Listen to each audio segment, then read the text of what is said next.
We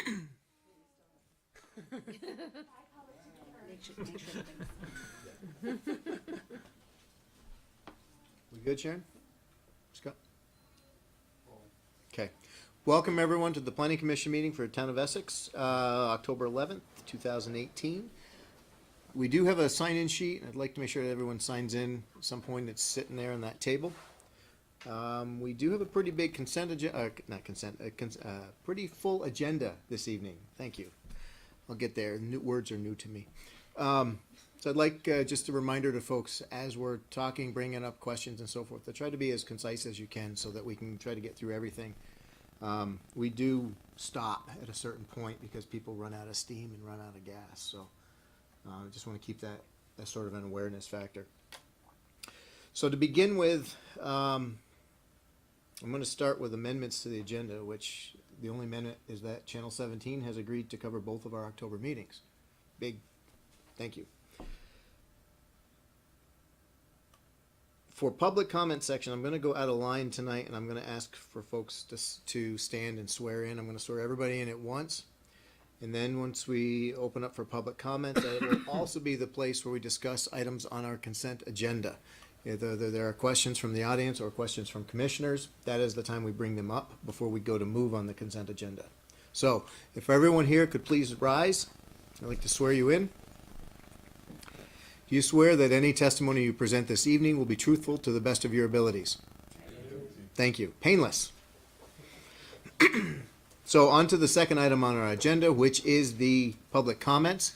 This is a spot for folks to provide commentary to the Planning Commission on any item that's on the consent agenda or anything in general that you want to speak with us about for items that are not on the agenda. So with regards to items on the consent agenda, does anyone have any questions or comments? One is a proposal to reapprove an expired commercial industrial approval for the Millard Realty Group in the at 30 Allen Martin Drive in the RPDI. And the other is a boundary line adjustment for Linda Leclerc and Jean Jordan, which is a proposal to convey half an acre at 30 from 39 Discovery Road to 39 Discovery Road, Sharon? 239. Okay. Are there any questions or commentary on the consent agenda? I have a question on the boundary line adjustment. Does that resolve that well that was, it was a question last time they were in that somebody's well was on somebody else's property? Is that what this is? That did not address that well at all. All right, so this is something different. Welcome, Commissioner Schumacher. Thank you, Commissioner Russo, Chairman Russo. Are there any comments on any items that are not on the agenda? Moving on. Consent agenda. Do I have a motion from the board to approve the consent agenda? I move we approve the consent agenda. Second. Moved by Josh, seconded by Ned. Any further discussion? All those in favor? Aye. Aye. Opposed? Motion carries 5-0. Next item on our agenda is a conceptual discussion. Mansfield Industrial Associates proposing two site plan options, both consisting of approximately 35,000 square feet commercial building with truck docks and associated site improvements for property located at 1 Allen Martin Drive.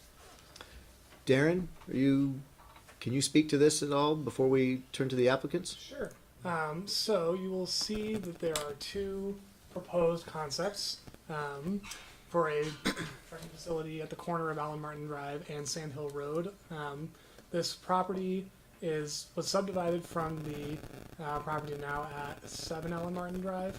And when that was done, there was a shared access easement from the existing access off Allen Martin Drive. Let me point to it.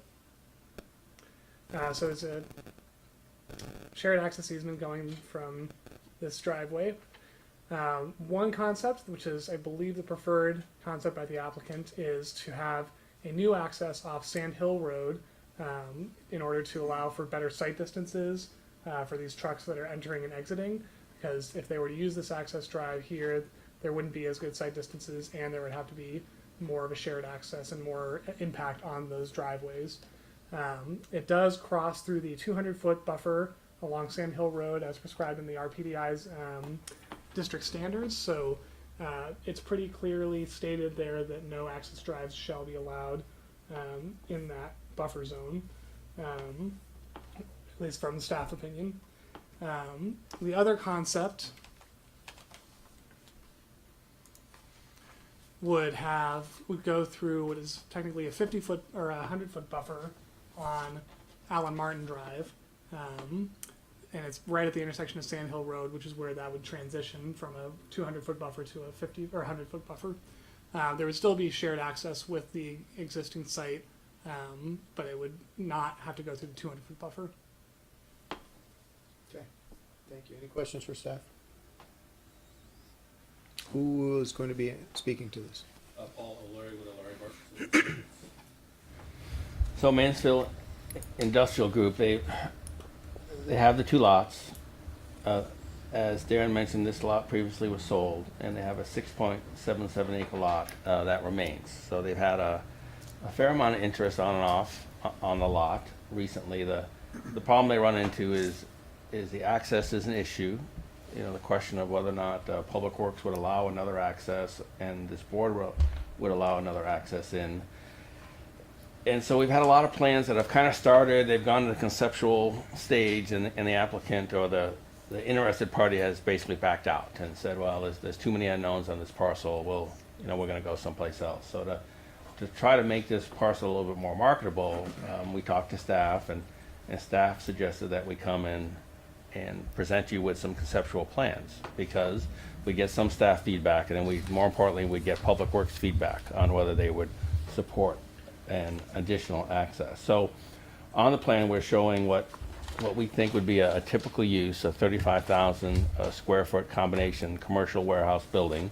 As the board knows, most of the buildings built lately along Allen Martin Drive and the general vicinity tend to be this type of use. Obviously, we have a similar use across the street, just down the road where Mr. Miller's property is. As you go down Thompson Drive, Mr. Senecal is typically building a similar use, truck docks, building somewhere in the 20 to 60,000 square foot range. So we did a couple conceptual plans, one with the access coming in along this property line, and then another with an access that kind of lined up with the intersection here. We don't really have a preference one over the other. We thought that Public Works would prefer this option, and they came back stating that they did like this better. They suggested maybe we'd realign this a little bit so it didn't shine right into the windows of this residential house there. But it's only a conceptual plan. We don't have a client, we don't have a tenant. We just basically want to get to the point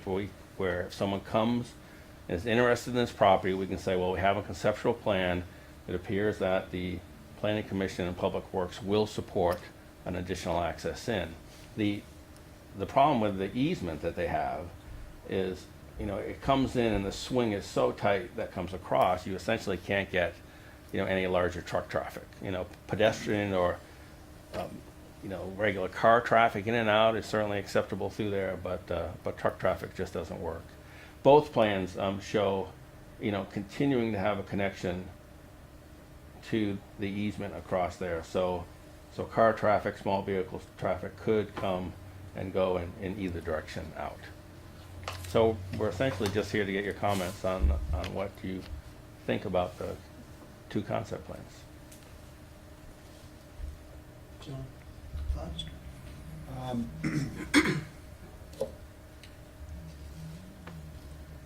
Yeah, I mean, it makes much more sense to me to come in off Sand Hill Road, but I'm sensitive to the fact that it's through the 200-foot buffer. And I think that I think it's number 2 proposal is the one that comes into the 100-foot buffer. Correct. That doesn't seem very ideal for a truck anyway. No, Cruise site road. distance is certainly poor right there on the corner. Yeah, so yeah, that's all I have for a comment right now. I guess I've been trying to digest this one for the last couple of days, so Okay. see what Anything with thinking. the proposed use or anything like that? No, I'm fine with that. Josh? Pretty much identical to what he said. I think coming off of Sand Hill is a lot better with sight distances and everything, but the 200-foot buffer is not a precedent I really want to open up. Ned?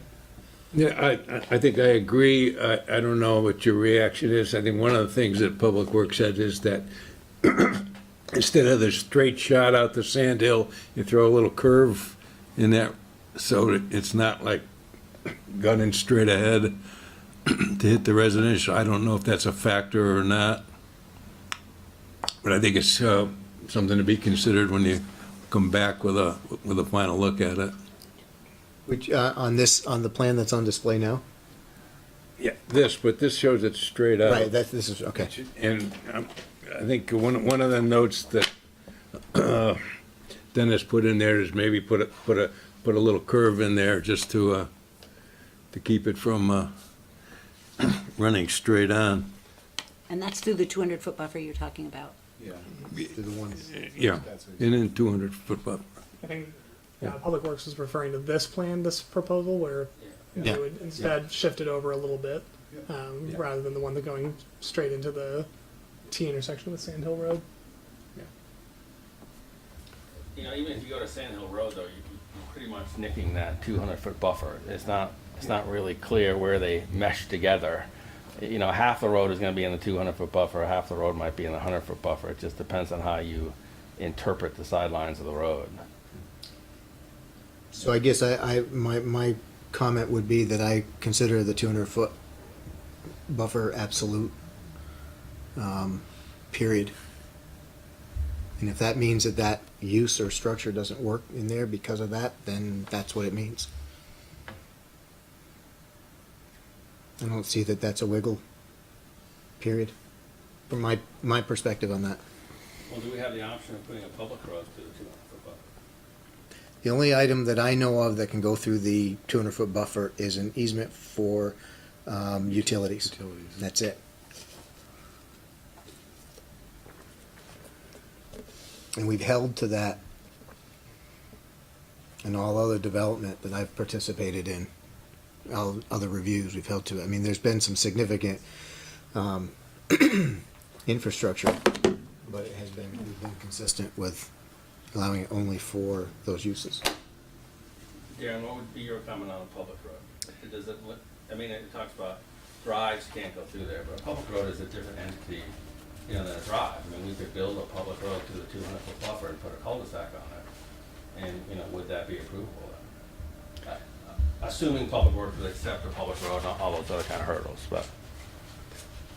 So the language regarding the 200-foot buffer does not specifically call out public road. That says parking areas, access drives, and components of stormwater management systems may not be located within the 200-foot buffer, although underground utility easement crossings are permitted. It does say later the Planning Commission may not waive buffer requirements in the 200-foot buffer. So it's not specifically called out, but all the language in that section is pretty clear that the purpose of this buffer is to maintain what does it say? Maintained in an undisturbed vegetated state, no tree clearing or removal of vegetation shall be allowed with the exception of such activities authorized pursuant to a forest management plan.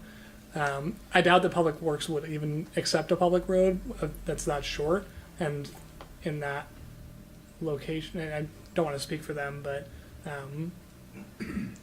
I think it would be a very big hurdle if it were legally possible. Well, so without trying to discuss what Public Works might do, it seems to me that the ordinance is very specific about what can't go in there. Yeah. It's very specific. Read it again. It says exactly what can go in the 200-foot buffer and what can't. And it certainly does not say that a public road can't be constructed within the 200-foot buffer. I would say that it doesn't say that it can either. It's So- when you're specific as to what can't go in the buffer, I'm- that's basically being specific about what can go in the buffer. I don't agree with that. So It does say what can go in the buffer, the underground utilities. Right. It gives you the exception of underground utilities. So from my perspective and the way we have applied and interpreted this to date has been that it's not usable for anything other than utilities. And we had that similar discussion, I believe, on 1 Allen Martin Drive when we were talking about utilities and access there as well. Is it one Allen, or was there another? There was another one that we had recently, where they were talking about that, and it was a utility easement only. So, conceptually, the use, the building design, so forth, I don't hear that there's any concerns. It really is the access, and that seems like that was the primary point of contention or discussion when you came in as well. So maybe the question is, are we okay with this plan? Yeah, we okay with the. And so I'm reluctantly okay with it. I don't like that intersection, but I wouldn't say no. Yeah, I think the intersection is problematic, but I'm not an engineer, so it's hard to say. Seems like it would be problematic. So we're saying the connection to the intersection is okay? I think we're saying that the option to go through the 100-foot buffer exists. The option to go through the 200-foot buffer, I'm not hearing that there's support from the commission that that's an option. So whether or not it's workable, that's, I think, more of an engineering exercise, whether or not there's sight distance, speed, and so forth that could allow that to work. But that seems to fall within the work that you guys have submitted to us in the past, that at this posted speed limit, you have this sight distance, and that seems to be much more of a mathematical process. Any further? Ditto. Is that I think that's probably as much as we're going to get on that today. No, that's what we're looking for. Okay. Moving on then to the next item on the agenda, which is a boundary line adjustment site plan. This is a public hearing for Patco Properties at 6 David Drive. Proposes to purchase 2.01 acres from Essex Mini Storage located at 15 Morris Drive. This is also a public hearing for a site plan for the same property. So 6 David Drive. what can we, Darren, I'm looking to you for, did somebody come in after we swore in? Do you swear that any testimony you present this evening will be truthful to the best of your abilities? I do. Thank you. And have you signed in on the clipboard? I did. Perfect. We got him covered. Thank you, Sharon. Darren, So, looking at the project between 15 Morse Drive and 6 David Drive, it's a boundary adjustment. It does cross the industrial and residential business district line, which goes through here, transferring approximately 2 acres to 6 David Drive to allow them to construct a 7,200 square foot storage building for the light manufacturing use that's permitted on that property. There is a plateau here that has a little space that currently belongs to the 15 Morse Drive property that Padco is looking to use for that for the new building. In terms of other site elements, fairly straightforward, just a little more pavement to provide access to that. Stormwater treatment will be up to the current standards. We did speak with the applicants originally. This building had gone onto these steep slopes, but we were able to work out a plan where they were not on those slopes. Fire department has requested that this truck drive here, which is 14 feet wide, be designated as a fire lane. No parking be allowed there so that they can access this rear property. And I'm gonna check my notes, make sure I'm not missing anything else. There is a pedestrian easement that is to the town of Essex from 6 David Drive, from the sidewalk here, running along the northern property line. This is shown in the town plan as a connection to Morse Drive. Right now, it only goes to the edge, essentially, of this ravine, and would go down into a wetland and a stream area. Staff, including the Parks and Recreation Director, felt that although this is shown in the town plan, there's not a particular use for this pedestrian easement at this time. It would be really difficult to put a trail through here because of the wetland and the steep slopes. But I believe someone from the Conservation and Trails Committee is here to speak to, excuse me, to speak to that. so we have we have two staff reports, so Right. let's just, since we're kind of looking at this as one process, do we have anything in each staff report that needs to be called out beyond what you've just spoken about? Nothing beyond what I've talked about. The boundary or the pedestrian easement would be part of the boundary adjustment. As a subdivision, it falls under that provision of the subdivision regulations that they provide that easement. Everything else would be in the site plan. Okay. So this is a little different than we've normally done. We don't normally look at two at the same time. We usually will have them condensed into one document or do them completely separate. So we just gotta make sure we keep everything clean. So we tried to set that up so that it was separate. It's kind of hard for a project like this, but we don't want to hold the boundary adjustment lot Okay. to the conditions of a site plan on the other one, which is why we have We're- two sets of. You guys made the choice on how to do this, so this is good. Questions for staff? John? Are we Yeah, doing them one at a time, or are we gonna- I think right now we're kind of doing everything together. Do you want to do this one at a time? Staff, what's your perspective on this? If you're not changing any conditions, if everything looks good, I would do them together. If you want to tweak something, then I would do them separate. Let's see where we go, and if we need to split them, we can. Tom? Oh, okay, I'm still good. I was curious what the plan was. Okay. Yes. So where's the repair, is there a riparian buffer on this, or is it just not on a wetland? So there is technically a small stream that runs through here, but the stream and its 50-foot buffer are completely encompassed by the wetland and its buffer, so it's not shown. Okay. The wetland would be the more restrictive. Okay, that's the only question I had so far. So who's presenting for the applicant on this? I believe he is not responding. Yes, I understand that. Did you even sign in? You came in late, you didn't swear in, you didn't sign in. You know, the car park's out of the middle of the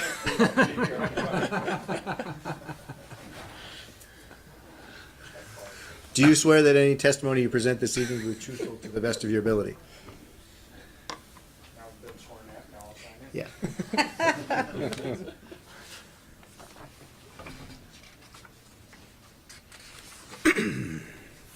Well, I got staff telling me they didn't come in late and somebody else saying they didn't sign. It's like everybody's just bombarding me tonight. Drink your coffee.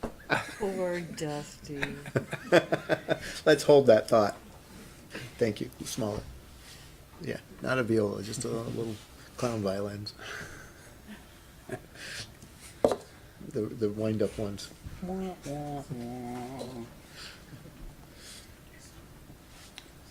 Excellent. Sir, you have the floor for now. Yes, the whole thing? For now. Okay. What's that? Go ahead, please, go ahead.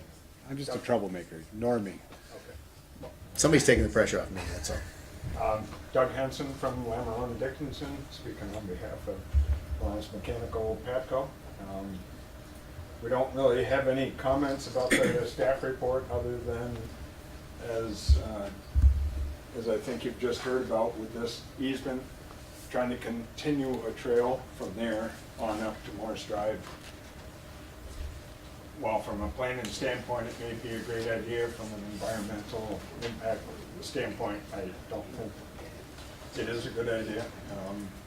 As Dennis Lutz mentioned in his memo, there are portions of this wetland that are considered an impaired waterway by the state regulations, so stormwater. Wetland regulations may change, stormwater regulations may change, but in my experience, they only get tougher. So I don't see the need or the feasibility of doing anything as far as a trail there. So I think that's it. Okay. No, you're good with both staff reports as written? Yeah. Okay. Let's open both of these up for public hearing, so I'd like a motion to include two public hearings in one motion. I move we open two public hearings at once. Well, you want the public hearing for the boundary adjustment and site. Yeah, the boundary line adjustment and the site plan, yeah. Thank you. Does that mean you have to second it twice? Second. Second. Moved by Josh, seconded by Shu. All those in favor? Aye. Opposed? Motion carries 5-0. Public hearing is open, so somebody from Trails, I think, do you have commentary for us?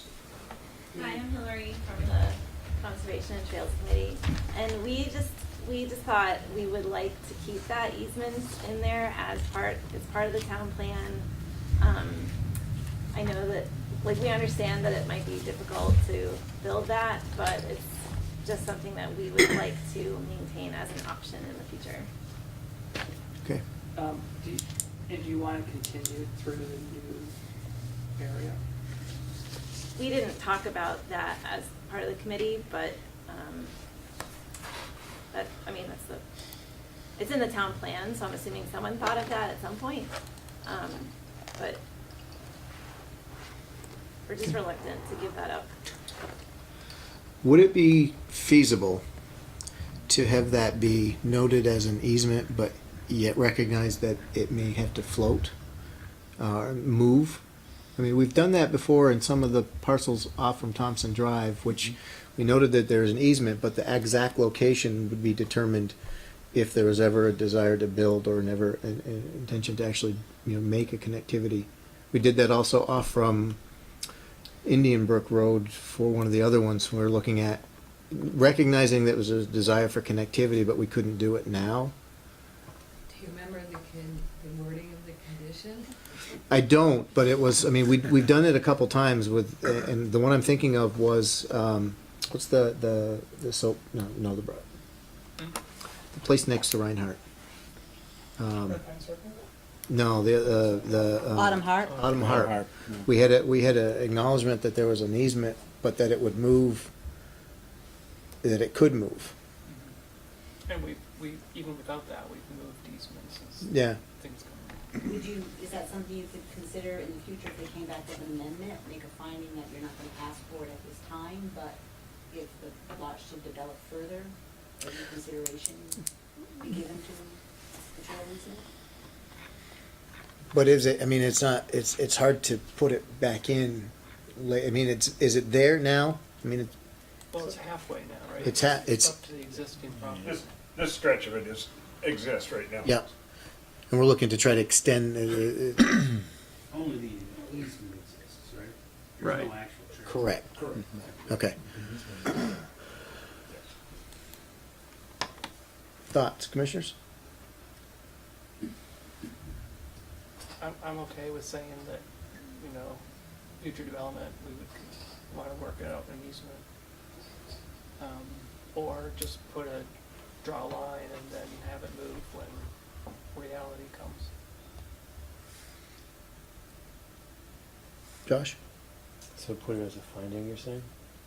That was Sharon's suggestion, I think it's a good one. Yeah. So then it would be a trigger for when another application like- came in. I like that. Put in a finding. Stating what? Well, just for any further amendments to this project or development on the property will require a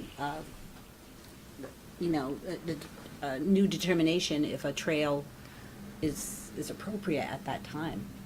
I So mean, we would be retaining the existing easement and then declaring that there would be an evaluation for the connectivity if there's any future development on that lot.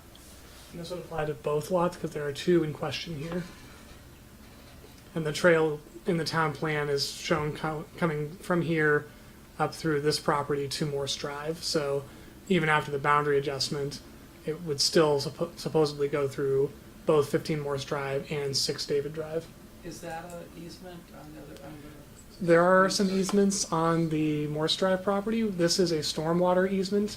We looked at that when this came in for boundary adjustment and site plan. There's a stormwater pipe there. This is a shared access easement between these two properties, not to the town of Essex. Same applies to this easement. the other option is just take the easement, even though, just get it on paper and we do nothing with it and it sits there. Nick, what's your thought?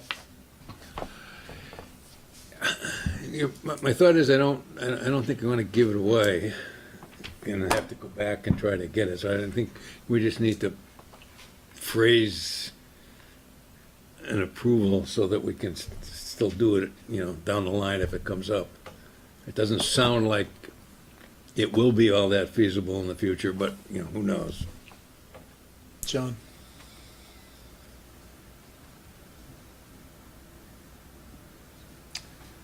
Yeah, I think we ought to get some language in there, just keep it as is, maybe address it later if we need to. Keep the option open, I guess. It's there, let's keep it. I don't think we need to make a trail at this point in time, but let's, if it's there, let's grab it. So let's go back to the applicant and stuff right now. I mean, I think I think the idea is that we don't want to necessarily walk away from the thought of the easement, but we definitely don't want to have anything, I may be wrong, but we're not looking for anything to be built in at this point. There's no expectation of connectivity at this point. But we're looking to try to secure that connectivity in the future if the option presents. And I think that means we want to have that easement now with an acknowledgement that it may move on the parcel or parcels. So what, you've got something you want to? I'm just trying to, like you were trying to figure out how to phrase it. I don't think I would be in favor of drawing a line on a plan, because then that's where it is. Yep. Yep. I would be more in favor of you putting a condition or a stipulation that the applicant understands that in the future, should permitting and so on be agreeable to it, at that time, they would be required to convey an easement. But to put an easement in an arbitrary location. So recognizing that the environmental concerns prohibit connectivity at this point in time, Right. the planning commission would require that the applicant agree to providing an easement if conditions change in the future to allow that connectivity. How's that? It's good. Does that sound good? Sounds really good. Dave's not even here to craft that. I could not repeat it, so I hope you heard it. We have The it. way you phrase it is contingent on environmental conditions changing, not necessarily future development, is that? Well, I think, isn't that, That's the that sounds to me like that's the issue, is that the environmental conditions as, in today's world, the impaired watershed, the Steep slopes, the everything, that seems to be more the limiter than the development. Absolutely. I mean, from the trails person, would you concur from your knowledge of the area, or that I'm it's, sorry, I missed what you just said. is it trailable today? Probably not. Okay. But I mean, I'm also an engineer, so anything is possible. Happen, so. Throw enough money at it and anything can be fixed. But I think, did we have an agreement here from the commission that we want to retain the potential? Yeah, I think Yes. whatever your wording was that we captured on tape is good. And that meets, from the applicant point of view, there's no build-in requirements at this point, but there is an acknowledgement. And we can put that into our finding section, that we recognize that it's not feasible at this point in time, but that we are requiring it, that it be considered if, So I should make that finding. I think we have that in our planning commission finds. And then a stipulation that if environmental regulations allow for connectivity, whatever the right phrasing is for that, but allow for environmental regulations change in the future that would allow that connectivity, it will need to be, an easement will be required.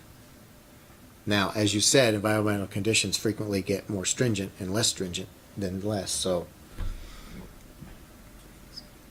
So So we're probably never gonna see it, but it sounds good we've captured it. John? so this current location of this easement has everything to do with this storm pipe, right? Nope, they are overlapping but separate. Okay. Thank you, that was really what I wanted to know. Okay, done.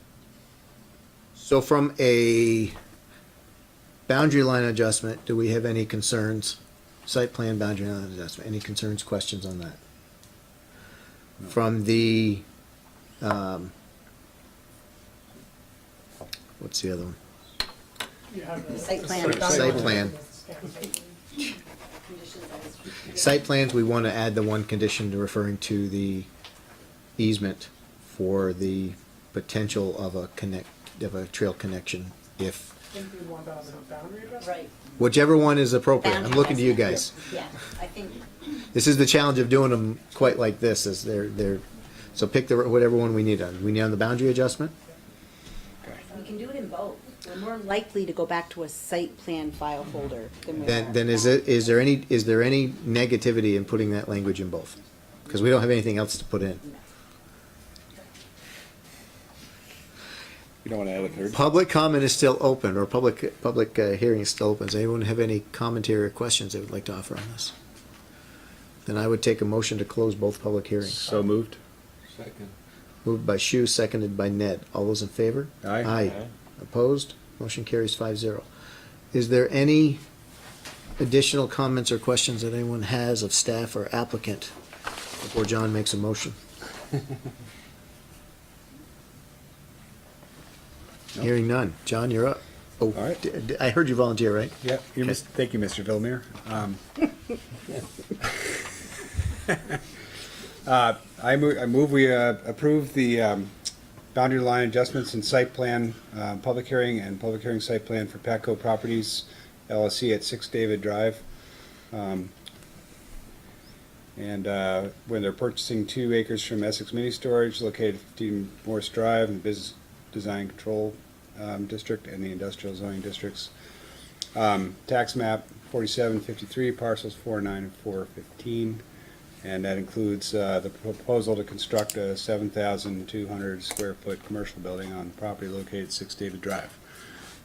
Staff report as written, along with the language addressing the pedestrian easement and giving us the flexibility to use it in the future, captured on tape, because I don't remember the wording. It was really good though. But it was awesome. David would be proud. So if you're good with getting it off the tape, that's my motion. And that would, And go ahead, Sharon. sorry, I just noticed there's an error, so you have business design control, and that's really the B1 zoning. Oh, yeah, Retail I'm business, sorry. So we'll just fix that Okay. in motion. And the findings should be recorded in our planning commission comment section and Yes. the stipulation to go along with that. Correct. Does anybody second I'll John's? second that. Moved by Shu, seconded by Josh. Any additional comments? All those in favor of both? Aye. Aye, Aye, aye. Aye, aye.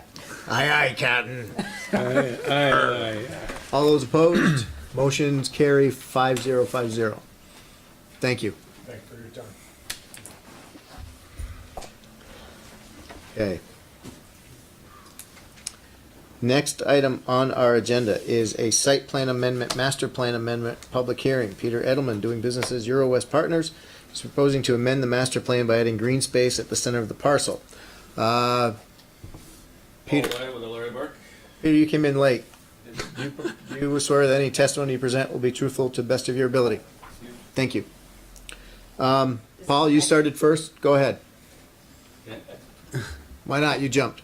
So, not too much here on the master plan. If you recall, we were in a couple months ago with quite a bit of different master plan where we had reconfigured this whole section, and everybody liked the additional green space and the additional recreational amenities, but in general, you know, losing the future Grid Street connection, you know, up to Old Stage Road, you know, down through Bove's parcel, you know, was seen as a negative by staff and most of the planning commission members and Public Works weighed in. So we've come back with a much simpler plan this time than before. And so what we're looking at is the green space. And maybe if you go to that bigger scale plan, it might be a little bit better, seeing how the rest of it doesn't really matter too much. So in the light green is what exists today for green space, and this is where Peter's been holding his events, if you've been out there on Thursday nights and other times. And so we've always had a lot of parking. We've had that discussion, you know, many times before. So what we're proposing to do now is the darker green areas are existing parking. If you come out to the parking lane here, you basically can go straight across, you know, into this parking lane, and then there's 22 parking spaces through here. So we're proposing to get rid of that drive lane and get rid of 22 parking spaces there, and it almost doubles the amount of green space that we have in that center area. So, you know, we think it makes the green area quite a bit more viable than what it is now. It makes for better pedestrian connections across through. I mean, now instead of just having all asphalt here, you actually have, you know, a green section at the end. It makes pedestrian connections across a little bit more pleasant as we come down through. relatively minor change, gives us a lot more green space as Peter goes forward and tries to get some of the other elements we've been talking about in play. As you know, another portion of it is the brew pub, which got zoning board approval and is moving forward. There's also a distillery involved with that, so we're pretty excited about that. You know, hopefully starting sometime in the spring and coming forward. So that's basically it for the master plan. The other comment is we're losing 22 spaces here on the master plan, but if you go back to the bigger plan, you can see we're picking up the new street where it comes down through the building. We're picking up a number of diagonal spaces through here, so picking up 40 some odd additional spaces. So we actually have a net gain of about 20 spaces. Okay. But yeah, looks pretty good. The other part of it is we're asking for site plan approval to add an outdoor patio at this intersection. And so we're approved for 48 seats out there to go with the brew pub. Have some comments from the fire chief, some comments from Public Works. We're okay with the staff notes as written, with one exception.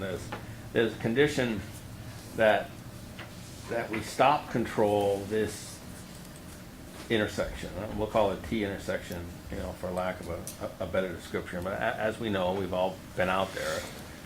Is that the road in the back, has relatively, small amount of traffic, and currently there's no control here. There's no stop signs or anything, and the predominant movement is you come through the parking lot, you make this left, and you head out, or obviously it's the other way. You come through, you make the left. And as we all know, there's a lot of cut-through traffic. A lot of folks like to come in and cut the corner and go through there. It's a slow speed intersection. Certainly nobody is going around that corner at 40 miles an hour.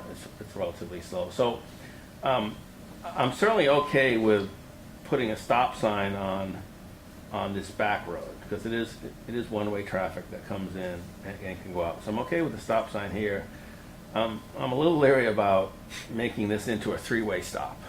There's too many opportunities to cut the corner, and I think then you're just adding a little more speed into the factor. And as we know, there are some individuals out there who will do about anything to avoid a stop sign or a stop light, and so I'm okay with a single stop sign. I'm not too keen about making it a three-way stop.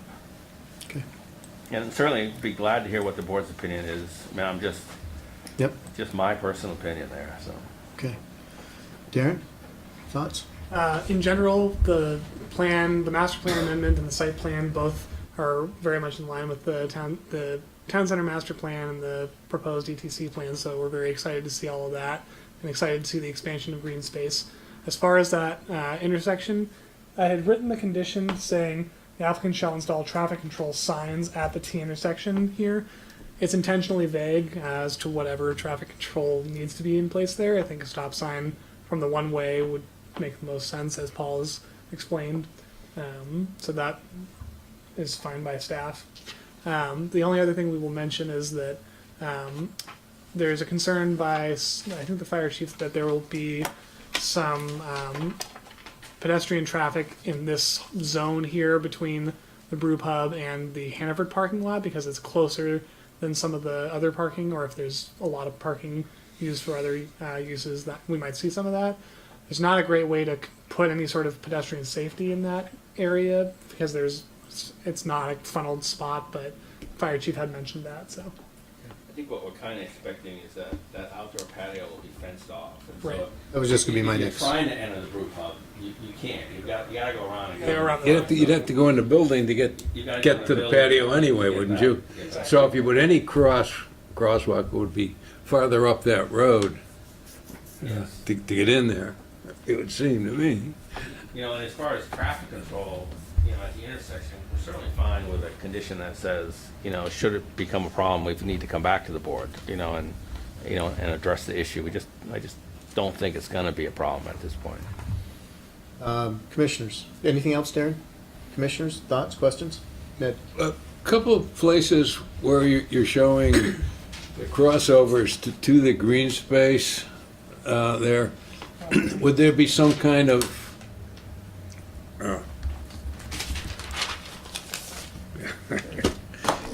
I think you're just Would there be pushing it. anything, you know, for pedestrian control or something? We're not proposing anything. I mean, there is a stop sign here, you know, as you come in for the traffic coming through, Right. but this is relatively uncontrolled here. So we're not proposing a flashing beacon or anything like that at this point in time. And it's existing crossing, right? Yes. it's- So I'm wondering though, Yeah. but one Yeah. one of the changes that's gonna be right there is if we're proposing more parking along that extension, the 40 new spots or the Yeah. 20 net new, we're looking at potentially more traffic going through there just because of the extra use of the parking. Well, I think when the connection happens, and that gets, that part gets built out, then I think, yes, it may certainly be appropriate at that point in So- time to have a flashing beacon or something there. So that also might be something we put in as a condition to revisit if there are complaints or challenges, that it might need to become a good. lighted, Yeah. a lit crosswalk. You know, it'd be a real nice problem for us to have that much pedestrian traffic there, that we need a flashing beacon, you know, so if it comes to happen, yeah, we'll gladly put a beacon in there, so. Yeah, that'll be two-way traffic on that north-south Yes, it will. leg, so you know, that one intersection could, at times, for a very short, probably a short period of time, it's not gonna be all day, every day, obviously. No, I agree. But it will be- Right, because that's a direct connection to Old Stage, and so they'll, you know, Yeah. at certain times of day, there'll be a fair amount of traffic coming and going from Yeah. both directions, so. You know, if you're coming from Old Stage, that's certainly the most direct way to get to Hannaford, is Get right straight in. on down, right Yeah. into the parking lot. I would love there to be enough traffic that we required something there. Anything that gets that going. I like the overall idea of the more green space, and I like that we're doing things here. Tom? I'm good, single stop sign's good. Yeah. John? All good, ditto. Okay. We have a public hearing, so I'd like to get a motion to open the public hearing. Move we open public hearing. Second. Moved by Ned, seconded by Josh. All those in favor? Aye. Opposed? Motion carries 5-0. Public hearing is open. If anyone has any questions or comments about this application, now's the time. I'll take a motion to close the public I hearing. move we close the public Second. hearing. Moved by Josh, seconded by Ned. All those in favor? Aye. Opposed? Motion carries 5-0. I'm not really hearing anything about this that anybody has any big concerns over. I think the stop sign coming out from behind the existing structure onto that, I mean, if that's gonna be used more, I think putting a stop sign there is not, is appropriate. I don't see a need to regulate the rest of it unless it proves to be problematic going forward. And again, if that should be done anyways. If there are issues, then you would expect the landowner to, be responsible and make it safe. And I'm glad I was gonna ask you about the outdoor area, because if was open to people walking across the street, we got an issue. It will be closed. Okay. So I think we maybe just So note put that in the PC findings, should traffic become an issue, applicant should return to the PC, and then the condition will be shall return. Yeah. And I think we should also note that the applicant has acknowledged that the outdoor seating area would be fenced off, so that pedestrian traffic will not be encouraged at that spot. And the fire chief wanted a gate if there was a fence, a real fence. Is that okay with you guys? Is it already in there with his comments? It's in the comments. It's gonna be too limited, at 4-foot fence. Although some of those guys are big boys, that 4-foot fence might be a challenge. They just go through What it. Sean, what did you want me to add in the PC finding, acknowledge that the outdoor seating is closed off and a fence be installed? An emergency access I gate. don't know, that's what the fire chief wanted. One of the gates. I'll just follow what, Just emergency access gate as requested by the fire chief. And the applicant doesn't seem to have an issue with that. No. Yeah, it's number 9. Yeah. And we're gonna change, and condition 8, we're gonna change signs to sign, singular.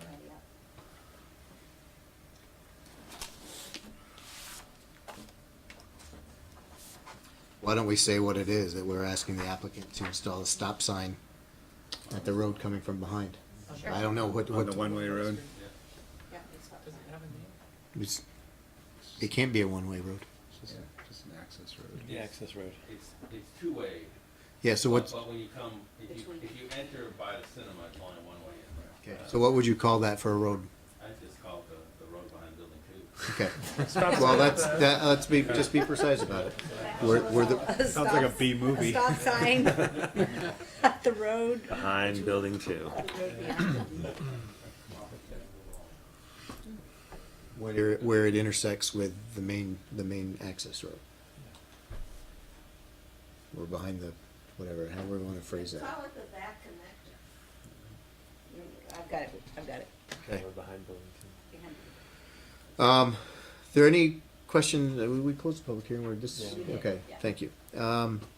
Commissioners, thoughts, questions beyond what we've already touched on? I think in our findings, I think we should acknowledge that there's an appreciation for the increased green space. Yes. Yes, definitely. And then, as Josh mentioned, the overall improvement is welcome. Yes. Absolutely. Too much traffic is a problem we would love to have. You Well, don't have to say that in there. I'll say an Not overall verbatim. improvement to the You know what I plan is mean. welcome. That was hyperbole. So how are you're gonna go ahead with that motion? Yes. I move that we approve the site plan amendment, master plan amendment, for Peter Edelman doing business as Zero West Partners, the property located at 21 and 25 Essex Way in the mixed-use development, planned unit development, business design control overlay district, tax map 92 and parcel 1, with the aforesaid tweaks and findings as previously noted. And that includes the planning commissioner findings and the additional stipulations. Yes. Any further, you're seconding it, Ned? Moved by Josh, seconded by Ned. Any further discussion on this? Anybody want anything else? No. All those in favor? Aye. Opposed? Motion carries 5-0.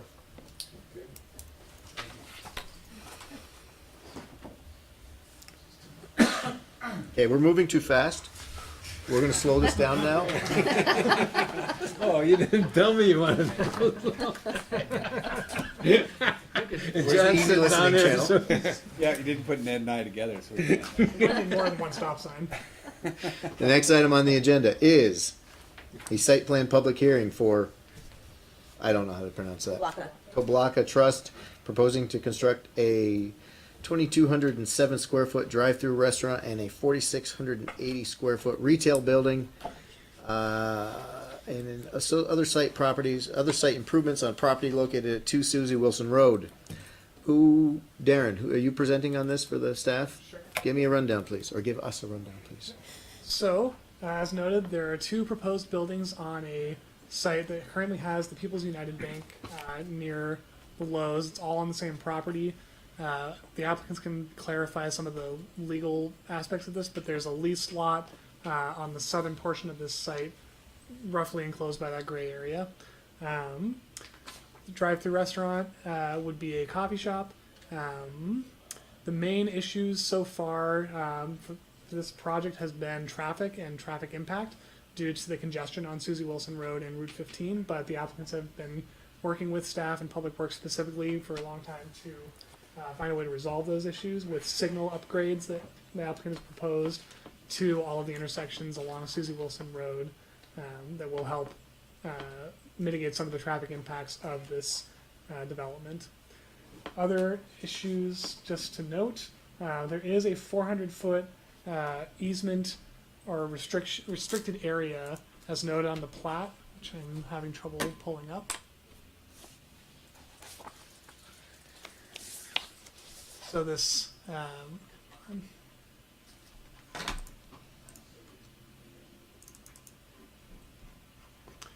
this blue dotted line that goes across the Lowe's property is the restricted area as noted in the easement.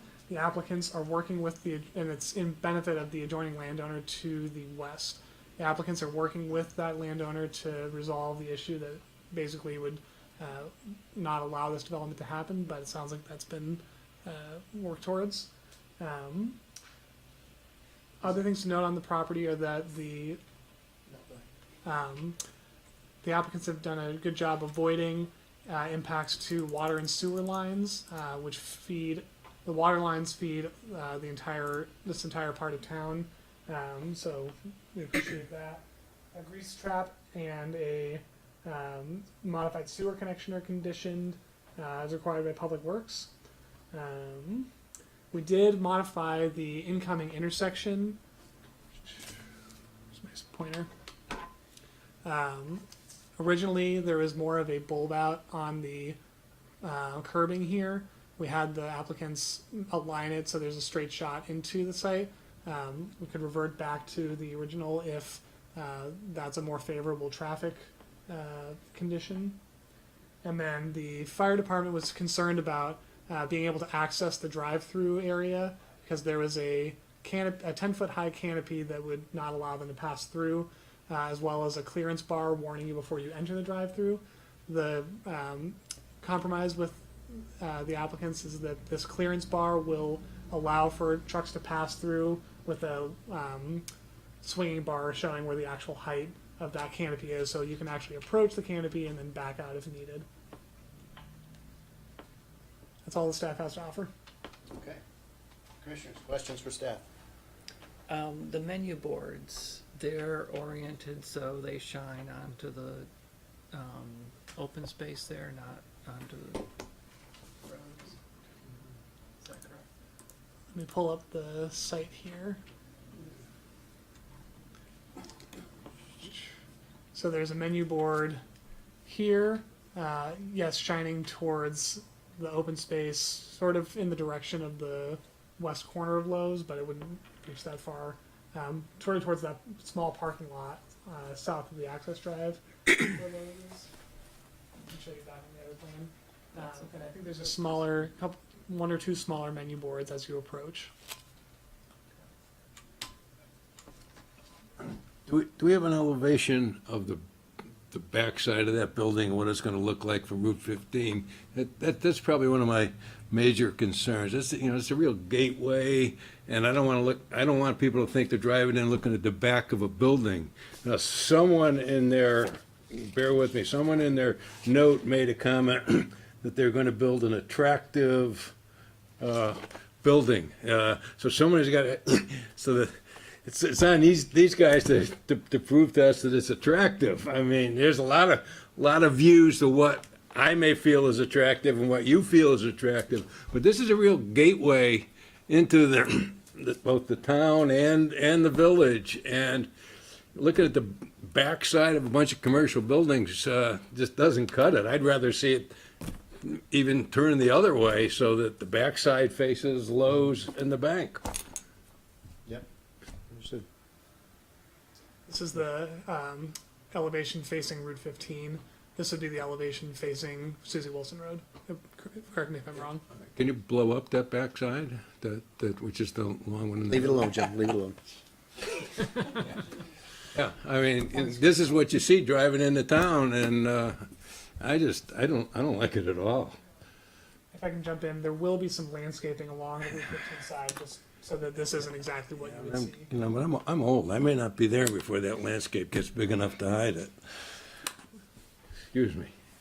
Anyway, that's my initial thoughts. I think it's probably a good use of the corner, everything else, but I'm really concerned about how it's going to sit on there and what it's going to look like visually. Tom? That's got a good point. Not sure where to go with it, but it's something to think about. Josh, any thoughts? Yeah, I might have missed it. I'm looking again in the report, but do we know what's the current level of service at the Susie Wilson 15 intersection versus what it would be expected to be before all the improvements are made, but with this development? Do we have that? It's in the traffic report, so that's in the attachments. Okay. It's buried in there somewhere. It may not be in the. Yep. I was looking in the staff report. That was my problem. Yeah. The engineer might But the engineer might be able to address that. The level of service letter would not change as a result of this development with the improvements. I should have also noted there are significant upgrades planned along Susie Wilson Road. I saw that. And You said the level of service won't change with the improvements, but Josh's question is what would happen before the improvements? right, because are made? it said 5 years would be when all the improvements would. So I should clarify, there's two sets of improvements. One would be upgrades to the signals, which are essentially a condition of this approval that the applicants would pay into it. They would be done at the time of development.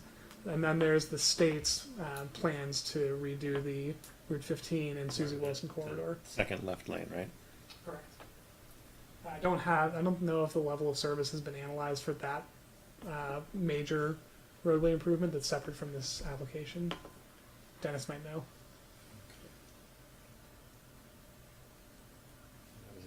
Looking at the attachments now. John? I think Ed does have a good point about the architecture, you know, whether or not that's pleasing to somebody is it's a good point. Okay. I do think plantings and some of the berms and things will probably break that up and make it not as bad. But it is a good question. I don't know what you would do differently other than turn the building or change the way it's set up. Other than that, fundamentally, I'm good with it. I'll bet you it doesn't change the traffic too much. With that, then, hold, please, it's okay. I'd like to, who's going to present for the applicant on this? So I'll start. Okay, if you can just state your name for the recording. My name is Todd Fenard, and my family developed the original shopping center way back when. I became involved when it was an Ames and a Fashion Bug and some other miscellaneous stores. And I've sort of followed this through, and when we brought Lowe's in, it was part to sort of enliven a site that was otherwise sort of on its way to the doldrums, and the store's done well, and I think it's been a good neighbor. I finally have sort of found the opportunity. We've done a lot of work with staff who've done a terrific job just guiding us through traffic issues and access issues and so on and so forth, and I think we've been at it for a couple years now. But what we've come up with, I think, is a really thoughtful, not over improved, but it adds some uses and some vitality to this part of the site that we've been looking forward to doing for some time. And the architects can address the building just as probably better than I can, but I will tell you that I think when this is landscaped and when it's sort of finished, I think it's we've carried the full material package through around the building, so it's not. That image gives it this look of sort of like the split blocks in the back and the good stuff's in the front. That's not the case. So the material package has been thought of quite a bit, and with landscaping, I think it would look much nicer. The intent is, I think this would be a vibrant area where people will drive up and get their coffee and off they'll go, or they'll hang out in the couches and chairs and free Wi-Fi and so on and so forth. So happy to talk about what we might do to look how that building ought to look or can look when landscaped, but I want to leave some time, obviously, and not take too much, so that the architects and engineers can comment as well. Do you want to take a shot? Mike Manchuk with Former Place Architects. I think Todd's correct. We did try to address all four sides of the building. It's a 360-degree presentation because of how it's oriented. So as Todd was suggesting, these finishes are the same finishes that you see on all the other sides. This wood finish is the same wood that's over here to try to make sure that it feels like it's the same presentation all the way around. You know, the challenge that we have as an architect is you can't do glass everywhere. There has to be some back of house for the tenant, and having glass that looks out on the drive-through lane is usually not a good presentation. So we do end up with a wall here that doesn't have a lot of storefront in it. Again, this tenant was looking for their presentation to be from this side anyway, in terms of where the pedestrians and their non-drive-through customers are coming from, with outdoor seating and that kind of stuff on this side of the building. So that's why there's a focus on the glass being on these two sides. But again, we did really try to address the presentation from Route 15 so that it doesn't look like you're looking at the back side of the building. What is the main wall made of? This material here is not 100% determined yet. We've looked at a number of different materials, anything from the cementitious panel type stuff, which is actually used on this building, to EFIS, to these are brick Some of these others are repurposed lumber material, as is this here. So what color would This here, it be? Yeah, that's okay. it would Yeah, be yeah, this that- same. that- yeah. It's the same, this particular tenant has a number of different prototypes, one of which is a gray with a resaw lumber that's kind of a charcoal color, and then another accent wood. The canopies are envisioned to be black.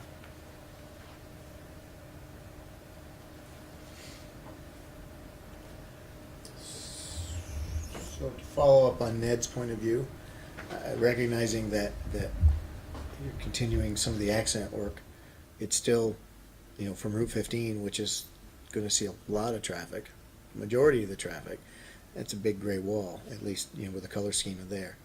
So,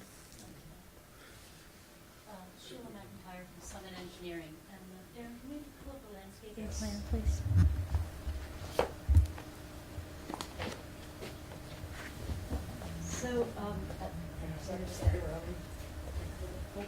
So, from Route 15, as you can see, the building is set back much more than the 50-foot setback. So you've got quite a distance to Route 15. And then once you get beyond the property line, there's still the sidewalk and additional green space beyond the property line. So from here, it's a minimum of 50 feet. As far as orientation of the building, it doesn't really work to have the building facing Route 15. You want your pedestrians to be able to move freely between the various buildings on the site, to be able to park and walk into the front of the building. The front were here, you end up with either parking up close to Route 15, which also isn't ideal aesthetically, but also for the function of the site, to have the drive-through lane going around the back side of the building, because you won't have pedestrians moving on foot and conflicting with car traffic on this back side of the building. From a landscaping standpoint, we have proposed landscaping all along the back of that building, which, when you're looking at the architectural plans, you're looking at the building itself, the wall of the building. But if you see here, there's quite a bit of planting all along this entire strip, and that's on the north side of the drive-through. Then there's additional planting out here all around the stormwater area, and so that will also, provide a lot of diverse landscaping at various depths and levels and various types of, everything from trees to shrubs to grasses. So we've really tried to incorporate quite a variety of landscaping, which will, sort of break up that view of the building from a distance. topographically, what's the elevation change difference between Route 15 and that building? If I could ask you to pull up the grading and utility plan. Okay, thank you for blowing that up. So out at Route 15, we're at I want to say that's 318, 319 right here. And the building is at 317, 318, so it's pretty much level from Route 15 to the building. I believe the sidewalk rises a little bit from where you sit in the road, but then it would go down again into the stormwater pond and up again, but lower still than the I'm mostly concerned with if, we've had a number of sites where the elevation of the road is higher than the site, so even if you had trees, unless the trees were huge, you'd be looking down at it. So it's this at least makes the plantings more effective because it's straight on. It's at approximately the same level. I'll also point out that the plantings they're using within the stormwater pond are native Joe Pye weed, and I forget the other one, so it will actually look a lot like a little meadow.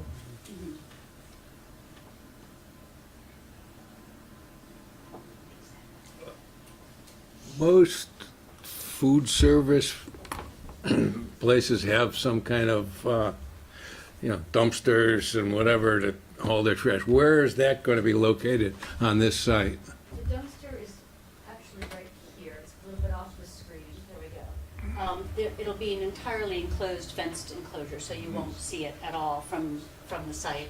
But it is located at sort of the far right-hand side of the front of the building. And that way it'll be accessible to trucks as needed to access this area. and accessible from a pedestrian door for the employees. On the rear elevation, there, according to the sketch you had, there are no access into the building at all from that rear elevation? Is that correct? That's correct. How about signage? Is there going to be signage? What's going to tell the passerby that that's what this is? What are the signs going to look like? Are they up on the roof? Are they on the building? We do have signage areas shown on the architectural plans. We've blocked out the area to show you where it would be located and the maximum size that it would be. So there are signs being proposed on the building facade here, which is the same as this one. That's facing the parking lot. Nothing on the rear elevation? There is something on the There is one in the rear elevation. I can't see it on this. So there's Oh, signage okay. here. I believe there's likely to be signage at the drive-through, a small, like, blade type of sign, as well as another one, a small Sorry. one there as well. Do we know what those signs look like or anything? We have not seen. Okay, I haven't seen those yet. So one question before we get too far into so forth. Let's make sure that we're actually discussing items that we have purview over. Building design, signage, are those applicable in this discussion? This is not within the business design control overlay district, so we do not have any ability to regulate it to the extent we would in the town center, for instance. So we have access and control over lighting, landscaping? Correct. So I think we just need to keep that in mind when we're looking at things that we can't, we may want, and I think it's appropriate to call out the concerns, but we have some limits as to what we can work with. So my memory with Lowe's is that, they talked about signage because I think they were looking for a waiver on the size of the lettering, maybe the L in there. And they also wanted some additional directional signage, and that's how the planning commission landed there, but. Yeah, Lowe's was also bringing forth LED, so it was a whole new type of signage. Right, right. So technically, all signage would be approved through administratively by the zoning administrator. So with that in mind, let's talk about the landscaping. I want to get to lighting before we're done, because I think that's still a big concern. But landscaping, layout, so forth. Let's, building orientation, landscaping. I'm glad to see that the dumpsters and stuff is not, as you called out, it's not sitting out there, exposed to Route 15 and so forth. It is still within the appropriate area. What else do we have in this, talking about this, folks? And traffic. Do we have any questions about traffic? Dumpster, if I could just add, the dumpster would be good to condition that it's always, Closed? closed, well, and kept up, because, sometimes these haulers, trash haulers aren't very gentle with them, and they break the gates and stuff, and so if we it helps to require it to always be in a working and aesthetically pleasing looking, even though we, Okay. or maybe working is where we have the teeth, working order. Matt, you got something? No, in fairness, I think it's, in fairness to everyone, the owner and everything, I think it's a great use of the corner and the property. I'm all for that. I just want to get something that isn't village ugly. We have it's like a architectural wasteland around here with a lot of the stuff that gets built, and I don't want to trying not to see that happen. And so, and this is a key spot.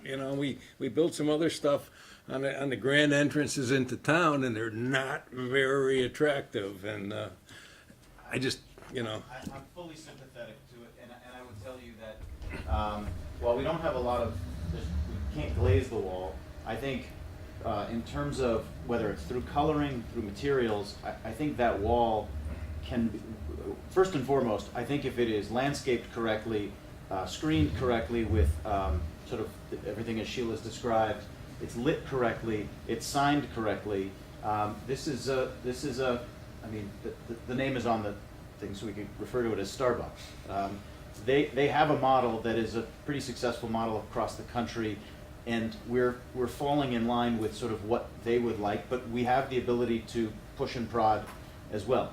They don't want the trash, I don't want the trash, I want it screened, guarded, it's at the front door. The wood that we end up using will sort of tie into the building so that it has an architectural look to it. And we want to be proud of this too. So I get it, I don't disagree with it one bit. I think that the configuration is a thoughtful configuration so that we don't have the 1970s parking in front, building in back kind of thing going on. But I would tell you that when we do address sort of how is this site lit, is it ambient, does it, you know, it's not glowing up into the sky, but it sort of has that soft glow to it. I think a lot of these issues are, when done and presented right, will be first class as you'd like it to be.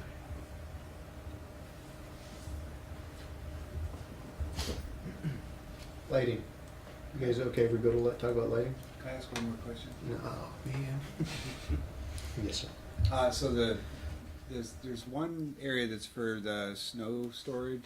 It's off of that small parking lot. Is that right? That's the only spot? Correct.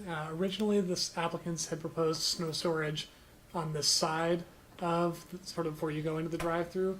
The issue there is there's actually a 10-inch water main that runs all the way up here, and that's the feeder line for this part of town. Plus, the fire department had asked for a fire hydrant in this location.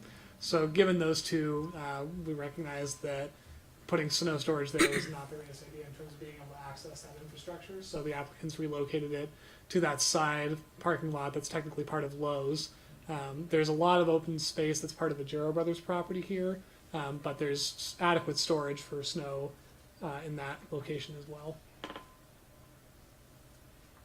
And the shrubs that are at the back, how tall are those? At the back, where exactly? Right between the corner and the pickup window. Okay, so these ones along the side of the building, the south side of the building? Right there, yeah. Yep. So they're like, this is I believe Anthony- Boxwood and Anthony Waters. so Spirea, again, you see in meadows a lot. It's probably about 4 feet high. I don't know what the pot shrubs actually get to, but they'll be Yeah, about 4 or 5. 4 or 5 feet high. Yeah. Yep. And same with the boxwood. They Yeah, boxwoods, yeah. typically are, you know, about 4 foot high level. Yeah. How high is the building? 15 feet. So let's, good, John? Yeah. Well, go to lighting. Let's talk lighting. Beginning the staff report, and Darren, can you bring up, is there a lighting plan? Because I didn't see one in my packet. Yeah, there's one. I missed it, but that's okay. I miss a lot of things. Show me where, I mean, you call it in the staff report, you got 9.5 foot candles. So there's one location in I think it's close to one of the building entrances. 6.6. Yeah, I see 6.6, 6.0. there might be one off the side of the drive-through here. Help me out if you know exactly where those. Down a little further, there's some GMP poles. Right. But you can see that for the most part, that photometric grid is very low level. It dissipates really quickly within 5 feet, it looks like. What are the GMP lights? The GMP lights? Yeah. The ones on Pearl Street? Or the, you mean the ones in that area? I'm not Towards Susie entirely Wilson. There's, if you scroll down just a little bit. Those right there, right where your cursor is. It's just a Green Mountain Power light pole. correct. So it's a regular street light. Is that an existing street light? Yes. Yeah. So here's where we get to, if you go back to the showing the canopy, if you can, go back to where the canopy is. Here's where we go back to bringing up Ned's comments also. We've got 5.4 light right there, and this is where the screening becomes extremely important, because that means it is completely visible from Route 15 if it's not shielded, if it's not if it's not, whatever. And we've run into this before, even though the light spill drops to 0.1 and so forth at ground, those lights, if they're at all visible, are still a beacon driving by on Route 15. So again, we're getting into the design of the backside of the building and so forth. I'm personally less concerned with the entrance. I mean, 6 is, we talk about a limit of 7, so the 6 is within that, so there's nothing really to say about that.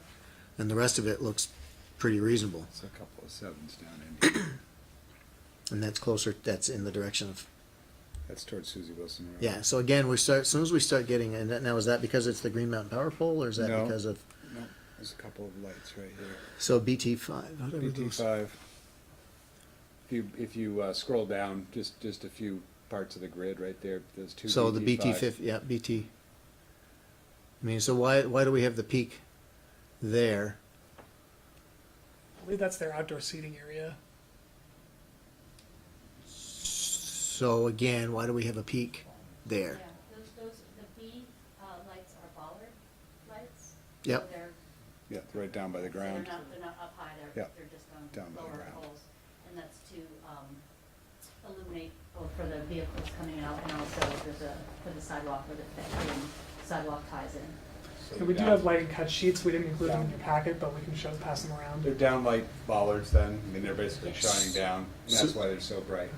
But we've had those before, and we've had those in other places. We had those in Banks, the drive-through over by Joyce's. We've had a number of places like that where we have required that they be downsized, so that we don't get that bright light. Even if it's one spot, it's that bright light instead of more uniformity across the lot.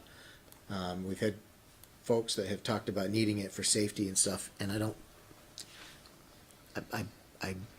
not thinking that we've been convinced of the need for a single bright lights. This is just site plan, like you could add a couple of lights that have a little less intensity. Yeah, I think would probably be a better choice, get a little more uniformity out of it. because it is a bright, I mean, I'm glad you found it, John. Those are two, bright spots when everything else around it is a whole lot less, so those are gonna stand out. We haven't had a good lighting discussion in a while, so, sorry, but May you rest in peace. lighting is always been a illuminating subject to talk about. I know, boy. bad, I know. But anyways, I'm not in favor of seeing the bright points. I'd like to see more uniformity across, and we've got it almost everywhere else. And, across the parking lot, what is on display there, we've got uniformity, except we've got a couple really bright spots. And those are gonna be potentially visible from Susie Wilson and Route 15, so that gives me concern. I do want to point out that in the staff report, I had said the maximum would be 9.5. I am looking at the plans that I originally got and the revised ones. I think that it changed from one to the other, so I'm not seeing the 9.5 anymore, but the 7s are obviously still there. And I think part of that is the limitations of the types of bollard lights that are available, and that not having a whole lot of selection of bollard type lights. That the lighting engineer on this worked pretty hard to find aesthetically pleasing lights, but also that ones that met, the town regulations. But I do think there were some limitations there as to what other options there were. I think that we could probably also look at, even for those particular fixtures, whether there's a lower wattage. Well, even if you look at the BT5 that's towards the bottom of the page, it's only coming out 5.8, 4.0, compared to the BT5 that's at 7.4 and 7.2. It's closer to I mean, it's just closer. But it's, That may not be the bollards. The bollards would be a few bands in. The other question is the menu lights, are those on, I'd be curious to know if they're on, Timer. yeah, on the timer, or. I don't. And I guess I would say that I would encourage that they are on a timer, because, those could be pretty bright. Well, This is 24/7.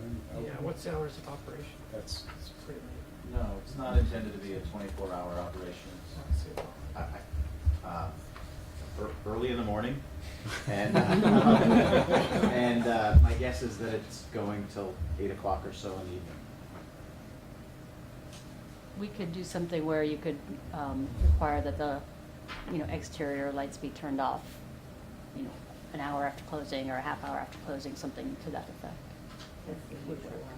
Yeah, or minimal and motion activated after certain times. Can I just ask a question about lighting, because I want to understand, all the places where we're talking about is, from our standpoint, I think is more than anything, not a matter of lighting the site for the world to see, it's a matter of safety at a drive-up window and people feeling safe. Yeah. And then obviously the bollards and a seating area where cars are sort of coming around. Is there a methodology that you prefer? Understanding that, Explain, what do you mean by methodology? meaning where the source of the light is hidden, but the effect of the light is present, right? So you're not seeing in the canopy, the light is up and into the canopy. You're not seeing the bulb, but you're seeing the 5.4 that's casting down onto the window and then the ground level below it. Is the issue in the case of the drive-through? The visible light, the more like the housing. I mean, a good example of that is some of the gas station canopies.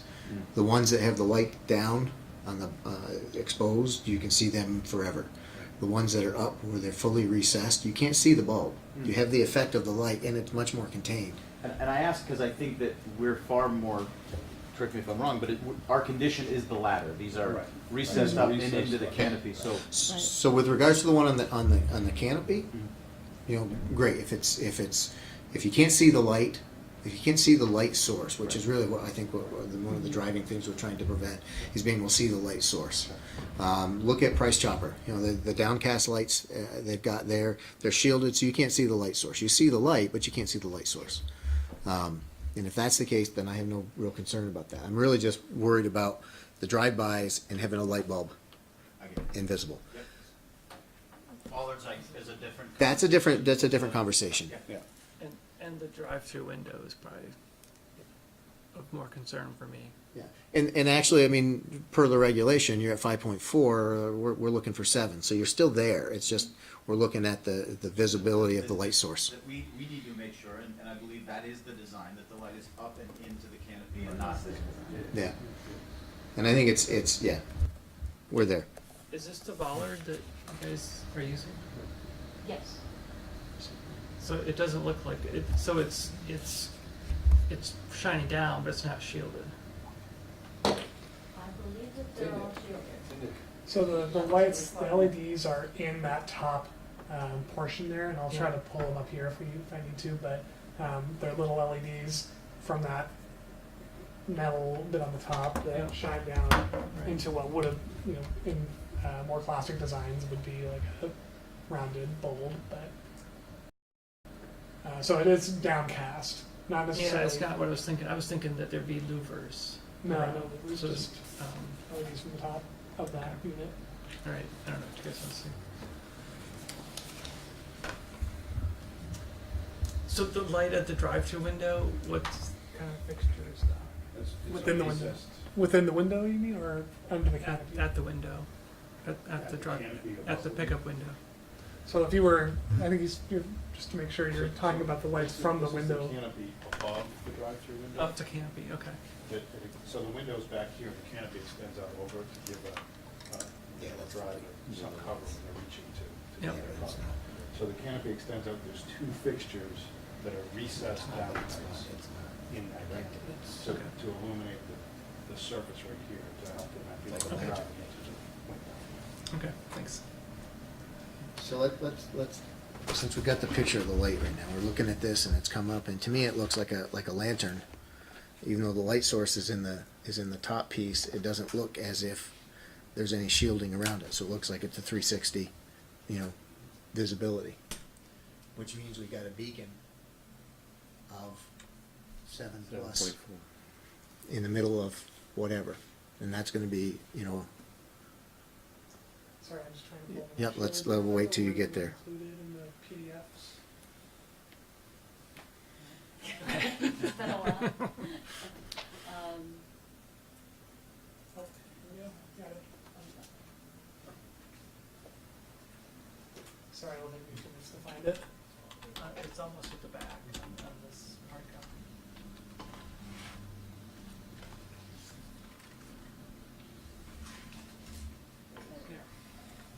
So that's what I'm looking at there. I'm looking at that top piece. If I'm We've- not mistaken, there's no material, this is open. Yes, that's what I'm referring to as being a lantern. Oh. Normally, the bollards that we have that we've seen and approved and so forth that have illuminated walkways and even drives have been visible from one side only, and they've had a shield over them, and they've been directed down. I'm thinking like the golf course that we approved a few years ago. The bollards are not an open light source, even though the light source itself is not on display. The actual light effect is. I think I understand. Yeah. And, you know, my sort of defense, if you will, is that up in there, as you pointed out, the light is there. It's the only thing, it will cast the light down onto these two arms, and then, oh, am I doing that? Yeah. Sorry. Sorry. It's That was smarter weird. than I am. It'll look blue like that and rectangular. Yeah, but it will cast light onto the ground and onto the arms, but to say that it's a lantern is to say that there's a lit component. Well, the best way to look at that is to take any sort of lantern like that and hold it up. Go on the other side of the room, hold it up. You see the light. It may be casting down, but it's not limited. You know, go to CVS. I mean, the indoor lights are there, but you can still see them. I mean, it doesn't go beyond the measurement. It doesn't go beyond the property line, but you're driving by on Route 15 and you can clearly see the light. So the light itself is still going to be visible. And that's the concern I have from the viewpoint of Susie Wilson Road and from Route 15. If they're completely shielded from both of those roads, so you don't have any visibility, that's possibly a different story. But go ahead. Sorry, how high are they?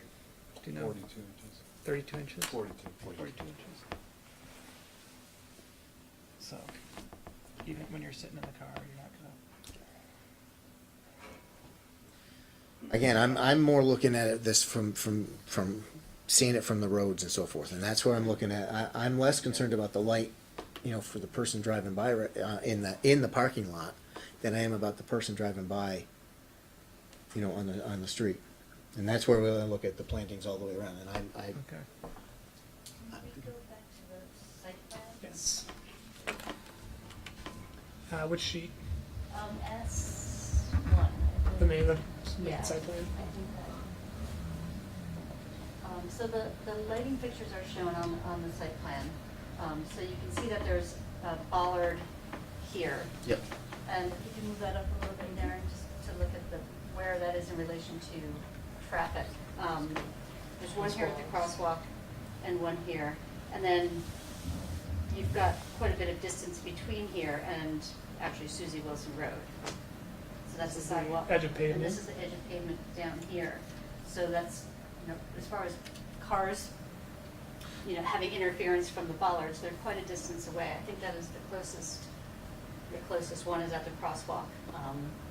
And there's a stop condition there for cars, so, you know, they want it to be well illuminated. Also along here, again, this is all landscaped, this strip right here.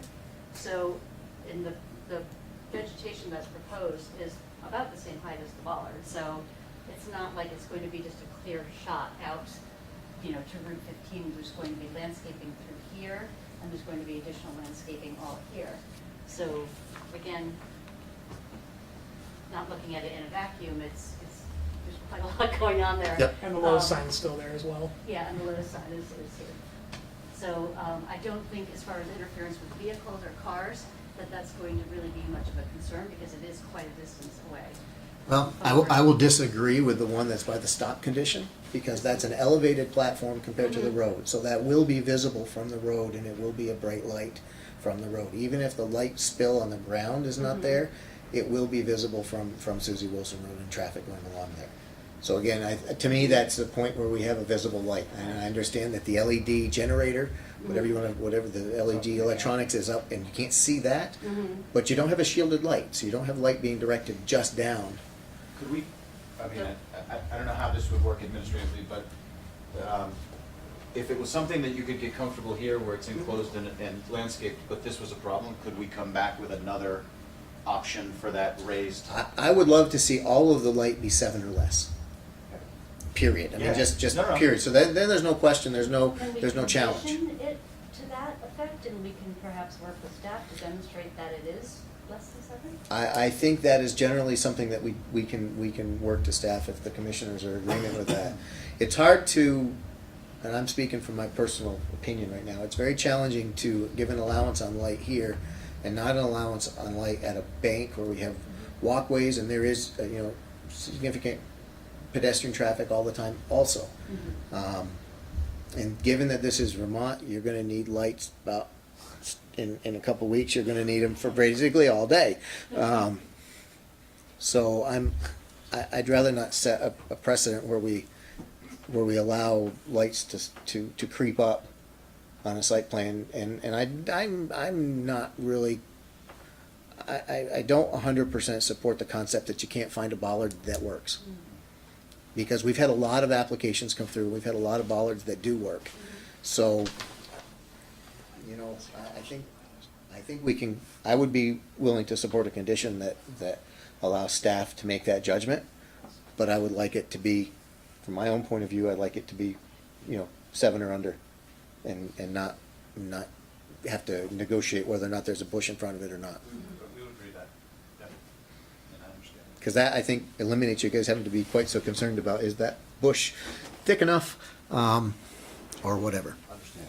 Staff supports that approach to it. The other, the CVS, you had, I don't know, regrets is the word. Yes. Regrets work. But, they cooperated because their internal lighting was a beacon out to Route 15, and it probably the way the road in the elevation was, but, so they agreed to put up some, shades, I believe it was, some type of. Well, I do think that the design of this building that we questioned is actually going to be a benefit, because there won't be internal lights visible from Route 15.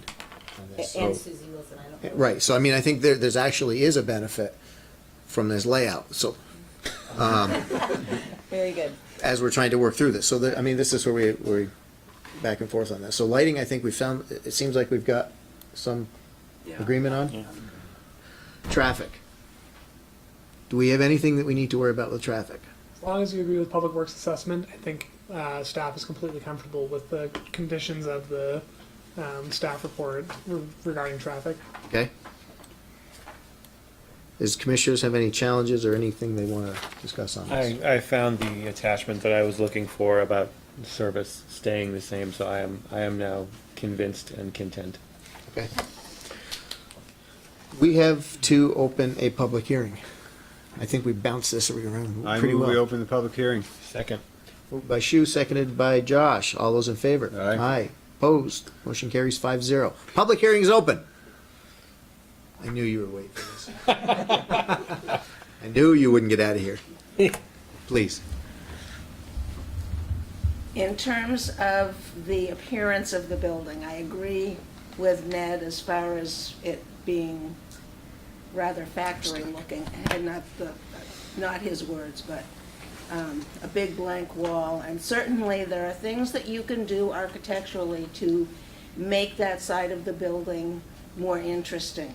Also, I think you need to take into account what also is on Route 15 as people are coming from the west to the east.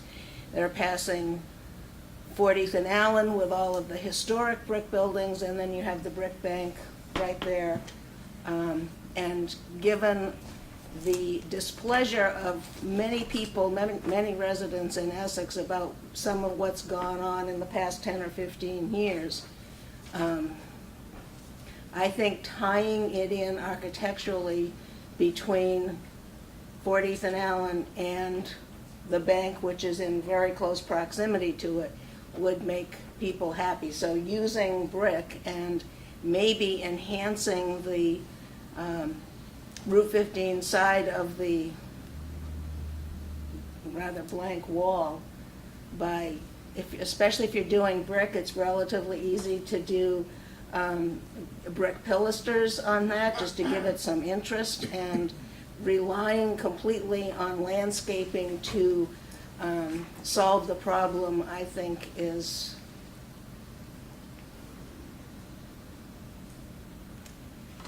copping out. Anything else, Paul?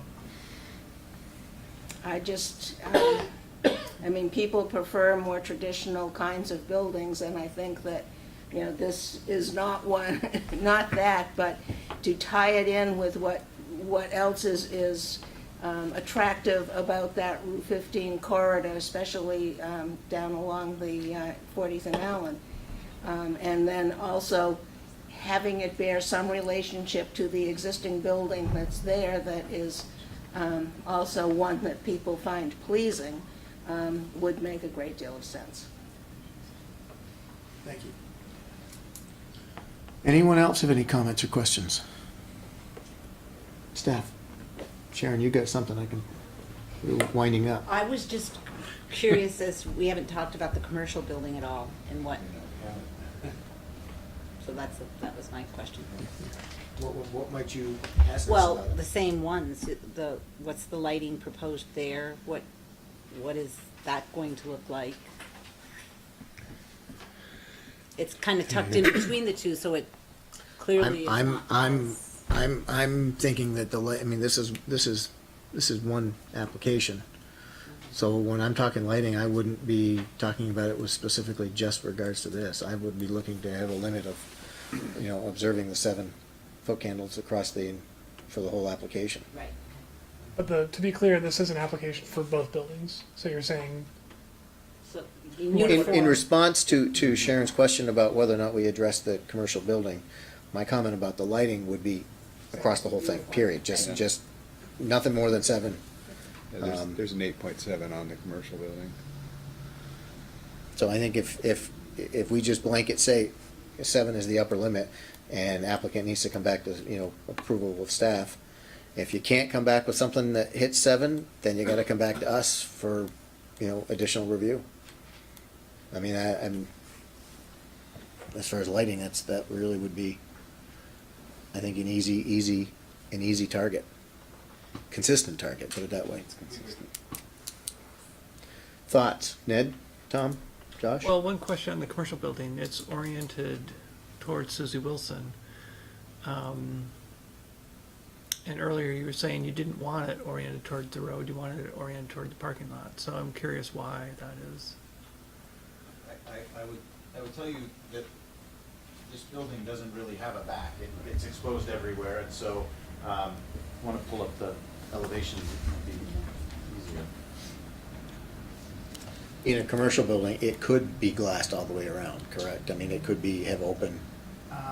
Practically speaking, there's gonna have to be back of house somewhere, but, we have tried to sort of tie in the palette of materials that we're using for the Starbucks building to bring it into this building as well. Do you wanna talk through where there's component pieces? To address the first question, I Yeah, guess, here, I see it. in a retail building, what the tenants don't care about is where their signage is, where their front presentation is. So if we orient the building this way, you don't get great visibility from 15 because of the Starbucks building. So I think the determination is made that this is where you want the front of that building to be, so the tenants get good presentation to one of the streets. So we tried to get as much glass facing that way as we can, with some presentation on both sides. This, although, again, as Todd said, kind of 360 degrees of architecture, but we do need to have some kind of back house area. So again, an enclosed trash container back here, and a place for tenants to take their deliveries and not have to bring their trash out the front door and around and that kind of stuff. And again, sort of the same palette of materials, trying to play off the stuff on the other buildings so that there's some consistency. Canopies, we were indicating some sconce lights that are really just intended to shine on the wall. Again, we can look at what those fixtures are if need be, if there's a concern that they're too visible.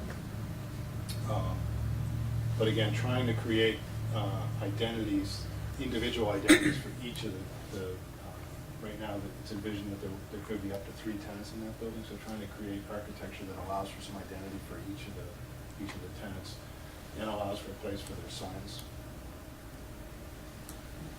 Also, from a site planning standpoint, very early on, we looked at this project as being something that is a little more neighborhood-oriented than, say, the Lowe's currently is. So we were looking to put a smaller building with smaller tenants that really are something good for the neighborhood, so that you have, a lot more residential use now along Suzie Wilson Road. We try to make it very walkable, and very appealing to, be able to access it from the sidewalk as well as from the bank and from Starbucks. So it was something that we tried to have a presence of almost like a street front style development, as opposed to a small building, oriented towards a parking lot. It's really meant to be something much more pedestrian level focused. Is there a sidewalk leading to Suzie Wilson? Yes. Sidewalk?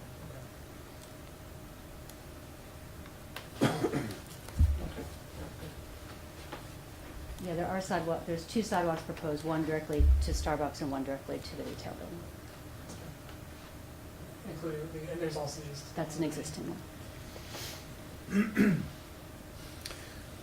I would think that even though it's not within our purview to enforce it here, I would think the recommendation to any of those large walls on both buildings could be designed with elements as similar to what Paula maybe recommended, but designed so that they're all gonna have visibility. So don't make them look like don't make it look like the dock space where the trucks are coming in and out of only. Would be a request, I think, at this point, because we can't, it's not a purview of ours. But I think as far as being well accepted into the neighborhood, and community, it would behoove us to ask you to, try to design that so it's just not a big blank wall. Absolutely. And I think Paula would be willing to work with you on coming up with designs. I'm sure they know what place to design. Yeah. Staff, additional thoughts, comments based on the discussions we've had so far? Traffic, we're good with Public Works, it sounds like. Anybody have any concerns about that? Lighting, I think we request or require a consistent standard across the whole development. Building design is recommended. Other thoughts? Anything that we've missed? It's the sign. So what's the regulation for internally lit signs is only in the business control? Internally, we don't have any internally lit. Oh, you mean, I'm sorry, inside the building or just? No, I thought the menu boards. We have halo or reverse channeling, which is, what's only been allowed. Okay. All right, and that's what these are? Or I what are don't these? know if that's what these are. The, how are they lit? They probably have to be. We'll have to get back to you on that one, because we haven't looked at the sign design yet. Okay. So that might be something that if they are what we've already previously approved, there's no concern and they can be approved by staff, but if they're not, they would have to come back. Does that sound reasonable? So for example, McDonald's was approved with some menu board internally lit, boards. Then they came back and asked for switch out, which weren't internally lit, which they never did, so they're still internally lit. And those are lit all the time. I don't know what their hours are at McDonald's up there, but they're, because it's been so dark and dreary this past week or so, I've been up there at like 10 o'clock in the morning, and that's just like, wow, these lights are pretty bright for menu boards. Not sure how we got that through, but. Yeah, I don't either. So we would not have concerns if they are, you said halo lighting or other external, channel lighting? Or other external light sources. But if it's an internally lit, it would have to come back. And they are, like we said earlier, they're facing away from everything, so.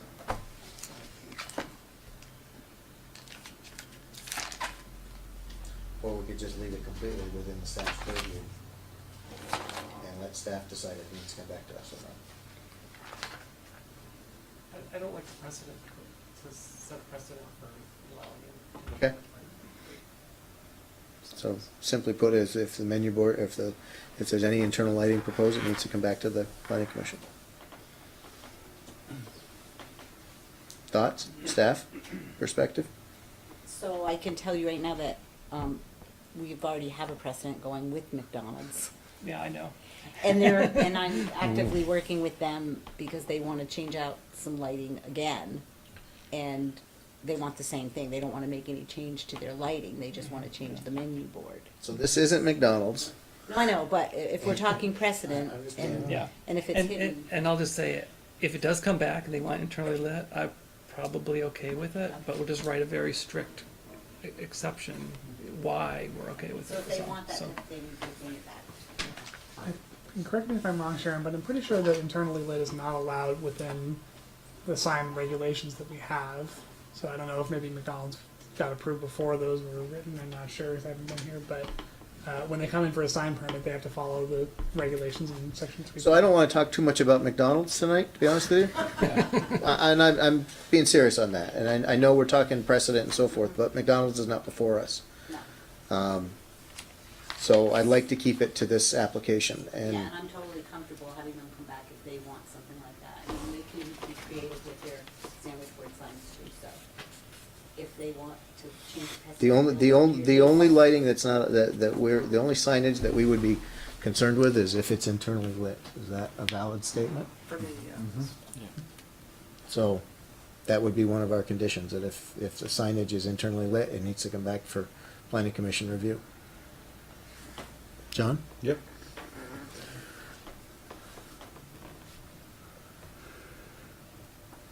Do you guys have anything that we haven't covered that you want to bring to us, or have any other thoughts that we haven't touched on, or that you'd like us to reevaluate or anything? No, we've read the staff report and we're fine with those conditions.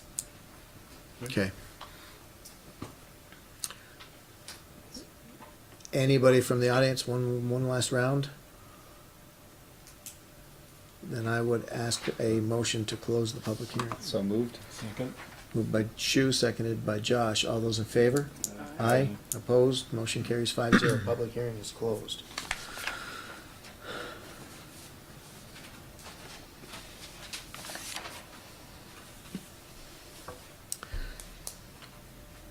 So I'm not really finding a lot to contest with this, to be honest with you. I mean, I think we've some simple points. You guys all help chime in here, but I'm really hearing that, the lighting, getting uniform lighting that meets our standards is a must across the whole application. Enclosing the trash and maintaining those enclosures, not just maintaining the trash bins, but actually maintaining the enclosures. And the signage, we're agreement, and actually with the lighting plan, we would support staff, letting staff approve the lighting as long as it meets the expected standards and doesn't exceed the limit. And do you want a different design for the bollards? Well, I would leave that under staff's purview for a design that meets the requirements. I think they've heard that we don't want I personally don't want it to be above 7. And I think if it's not above 7, we don't have a whole lot to say about it. I do respect that I don't want it to be a beacon. I think an open light source, even though it's downcast, it is still visible, you can see it. And if you can't see it, that's fine. If you can only see it from the lot, And it's under 7. yeah. So I think staff knows this, and I think staff can rule on this. I feel that that's more of an administrative follow-up if we've set that level. And the signage, I think, again, we would leave that within staff, because we have a sign ordinance or sign requirements, and as long as it is within that, we don't need to see it. So this would be direction for staff, is if internally lit signage is proposed, it has to come back to us. And I think that would be normal anyways, isn't that correct? Right. Yep. So we can leave that in our finding, we don't need a stipulation for that. I think with the exception of the lighting, everything else is, the lighting and the trash enclosures are the only stipulations that we need to add, and everything else is within our finding. Concerns with that? Somebody want to take a whack at that, Tom? Okay. Move we approve the site plan, master plan amendment. Pardon? Oh, sorry, next one. Site plan public hearing. I move we approve As warned. site plan.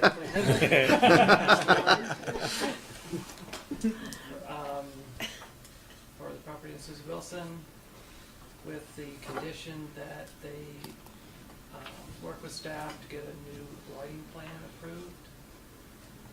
They maintain the dumpster enclosures and the findings on the sign, and do you want to talk about our expectations for lighting in this findings? Sure. I mean, you can put in. So in the findings, we were concerned about the bollards and other point light sources that would cause glare. Specifically on, from Susie Wilson or Yeah. 15. Right, from the road, from Susie Wilson 15. That's it. And you want to tweak that before we second it? Do we want anything in the findings about the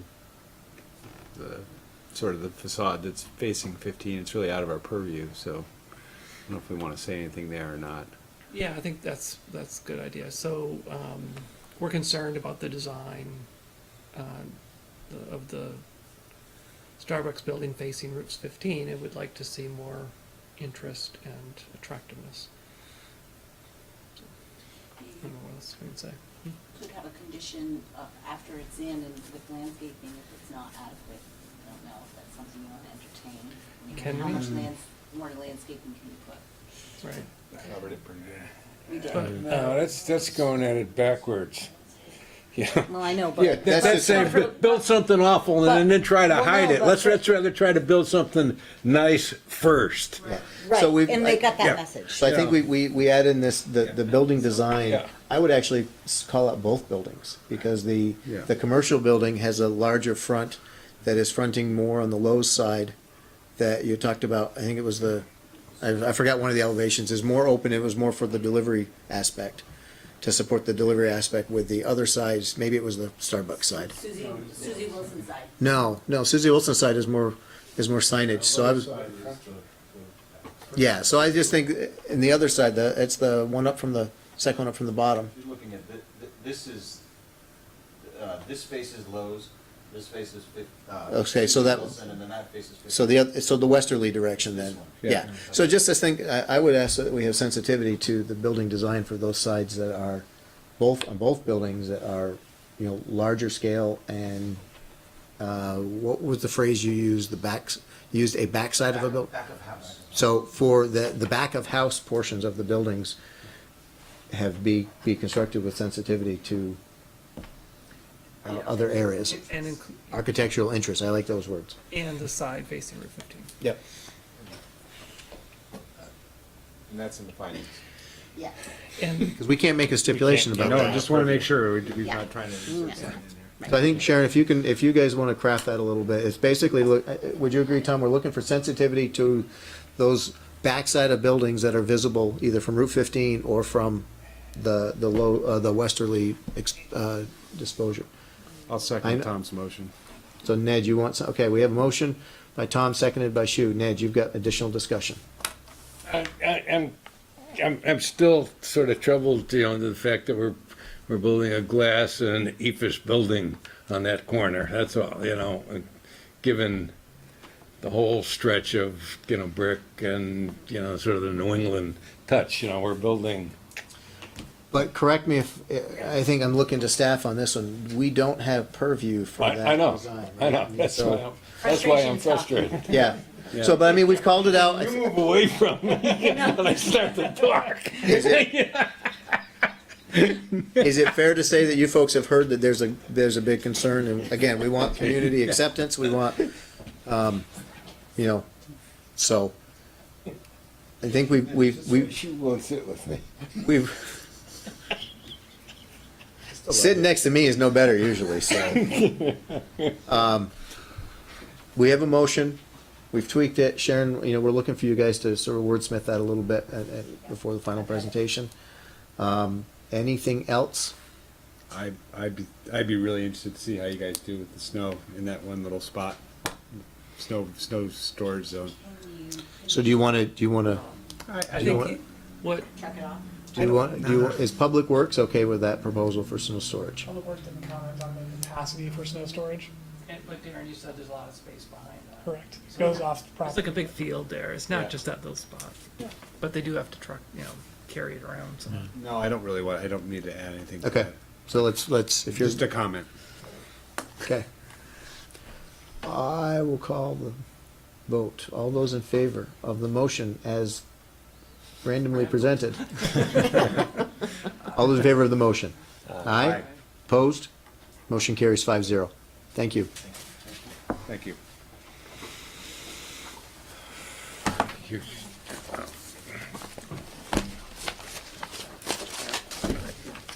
Okay, Jack, can you bring up the minutes? You have- I'm getting locked in.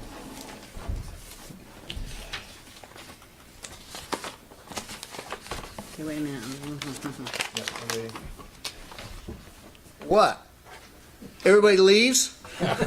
Jeez. They don't want to stay for the. Hey, I'm just getting started. Ready, Sharon? Oh, yeah, where are they? Okay, can I get a motion for the minutes of September I 27th? move we approve the minutes of September Second. 27th. Moved by Shu, seconded by Ned. Are there any amendments to the minutes that anyone wants to offer? All those in favor of the minutes as presented? Aye. Opposed? Motion carries 5-0. Minutes are approved. Okay. Let's do a real quick discussion on the ETC next step and the use of the time in these meetings as follow-up or preparation for the next meetings. I would like sort of a standard approach, if we can follow a standard approach on these nights. Excuse me. Number one, for commissioners and or staff to bring up questions they may have had that came up based on the last one, new questions on the last week's or the last meeting.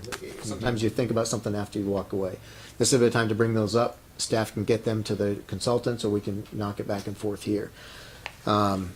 Secondly, I'd like to review anything that might have come back, or at least acknowledge if stuff did come back from the consultants. We may not get into it tonight or at this meeting, but at least staff can let us know that, yes, we got some comments, here's some high-level overview or follow-up questions, whatever.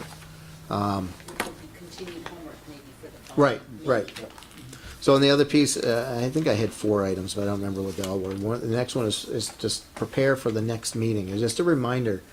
I'm sure you guys are better at it than I am, but I'm with everything else going on, I don't always remember to look at stuff, ahead. And if we have this reminder that the next meeting, we're gonna be talking about section X and section Y, then we can be looking at that even ahead of staff telling us the Friday before that that's what we're talking about. Yeah, it's helpful. And then, I know what the other piece was just in general, an opportunity to adjust the process. Do we feel we need another meeting? Do we feel we want to change the way we're doing this? Do we feel that we want to have a work session on something? So I want to use this period in our application meetings to sort of stage or react to stuff from the planning meetings. My idea being that the planning meetings stay pretty well focused on what's on the agenda. And if we need to dig into something, that we set up a separate meeting. If we feel we want to follow up and take something that we really want to dig into it more, let's set up a separate work session for it. Unless staff feels that we are going to have a lot of time, because the next 2 sections are going to be easier, minimal, or whatever. But that's where we use this time to sort of map that out. I really want to try to stay on focus or within scope of the planning meetings, because I think we owe it to staff to, number one, to recognize the effort they're putting in, and for ourselves, we got to keep our eyes on where we're trying to get. So if we wander too much on those meetings, we're never gonna get anywhere. Dana, does that sound reasonable? I mean, Ned? Yeah, I agree, and 'cause I think, the last meeting was pretty straightforward. I'm sure down the line, we're gonna have some others that are gonna be, a little more involved, and we may need to, do whatever we have to do that, So do you want to have a parking lot of these kinds of issues that go outstanding? The bike rack. Bike rack list. We can keep the parking lot list going, and if necessary, schedule an extra meeting.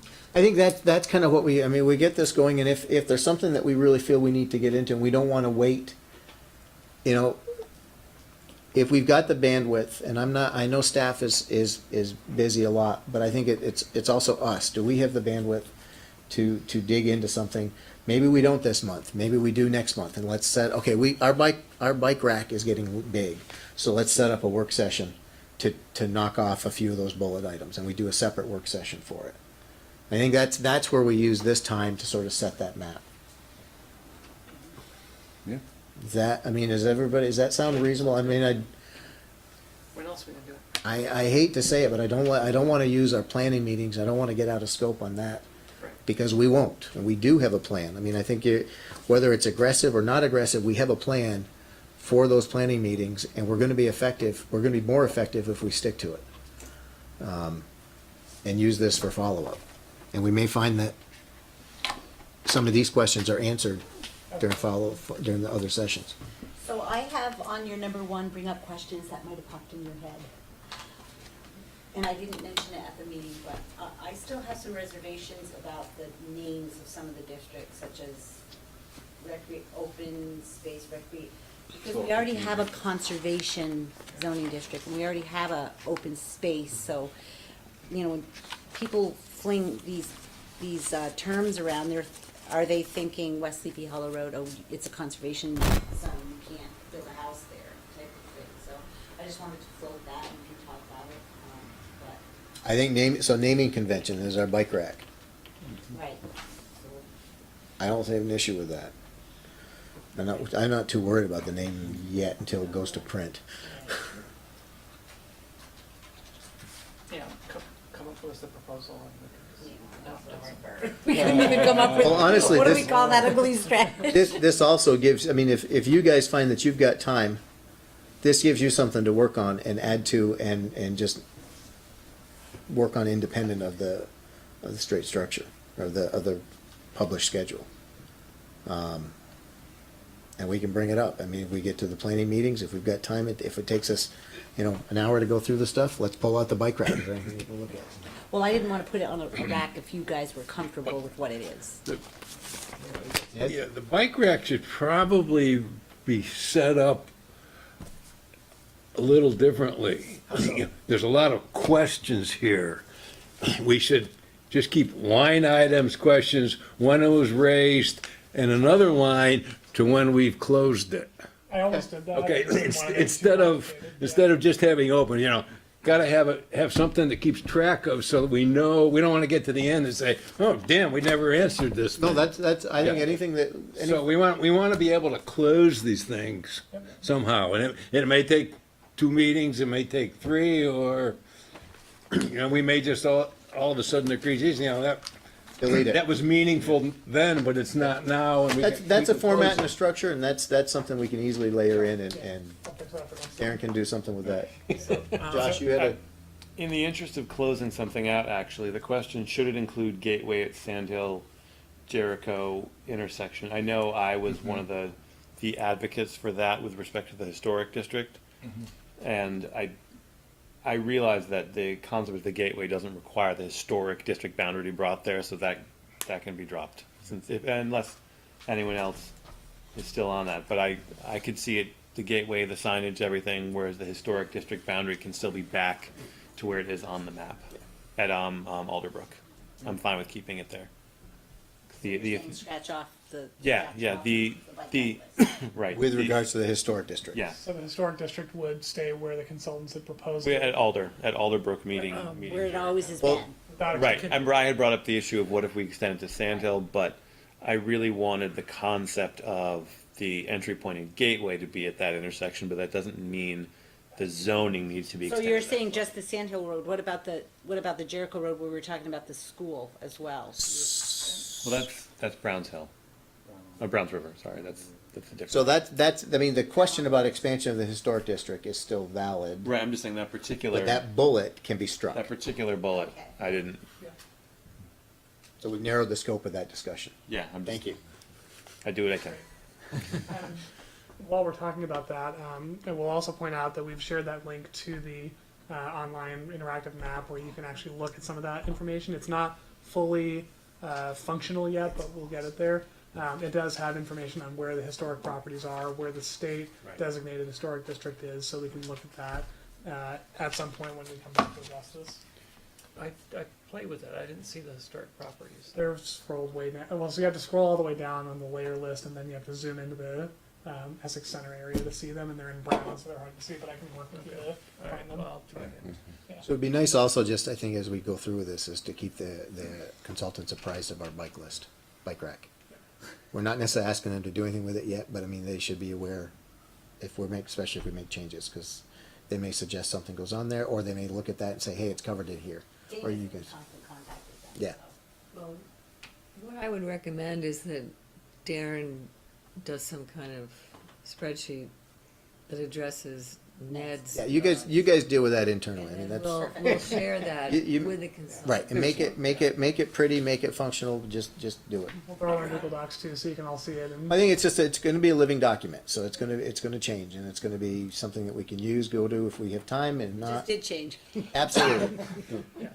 And Any other, on the topic of the spreadsheet, if we're gonna do that, we should probably have like a next steps and, what's the next thing to happen.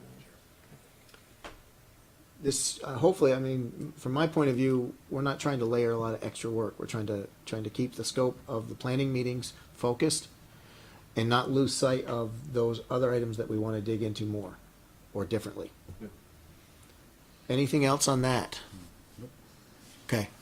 And again, I see this process being able to evolve every time if we need to. Just let it be, as long as we keep the focus on, getting the main objectives. Get it Yeah. done. Get her done. Other business? I take a motion. I move we adjourn. I'll second it.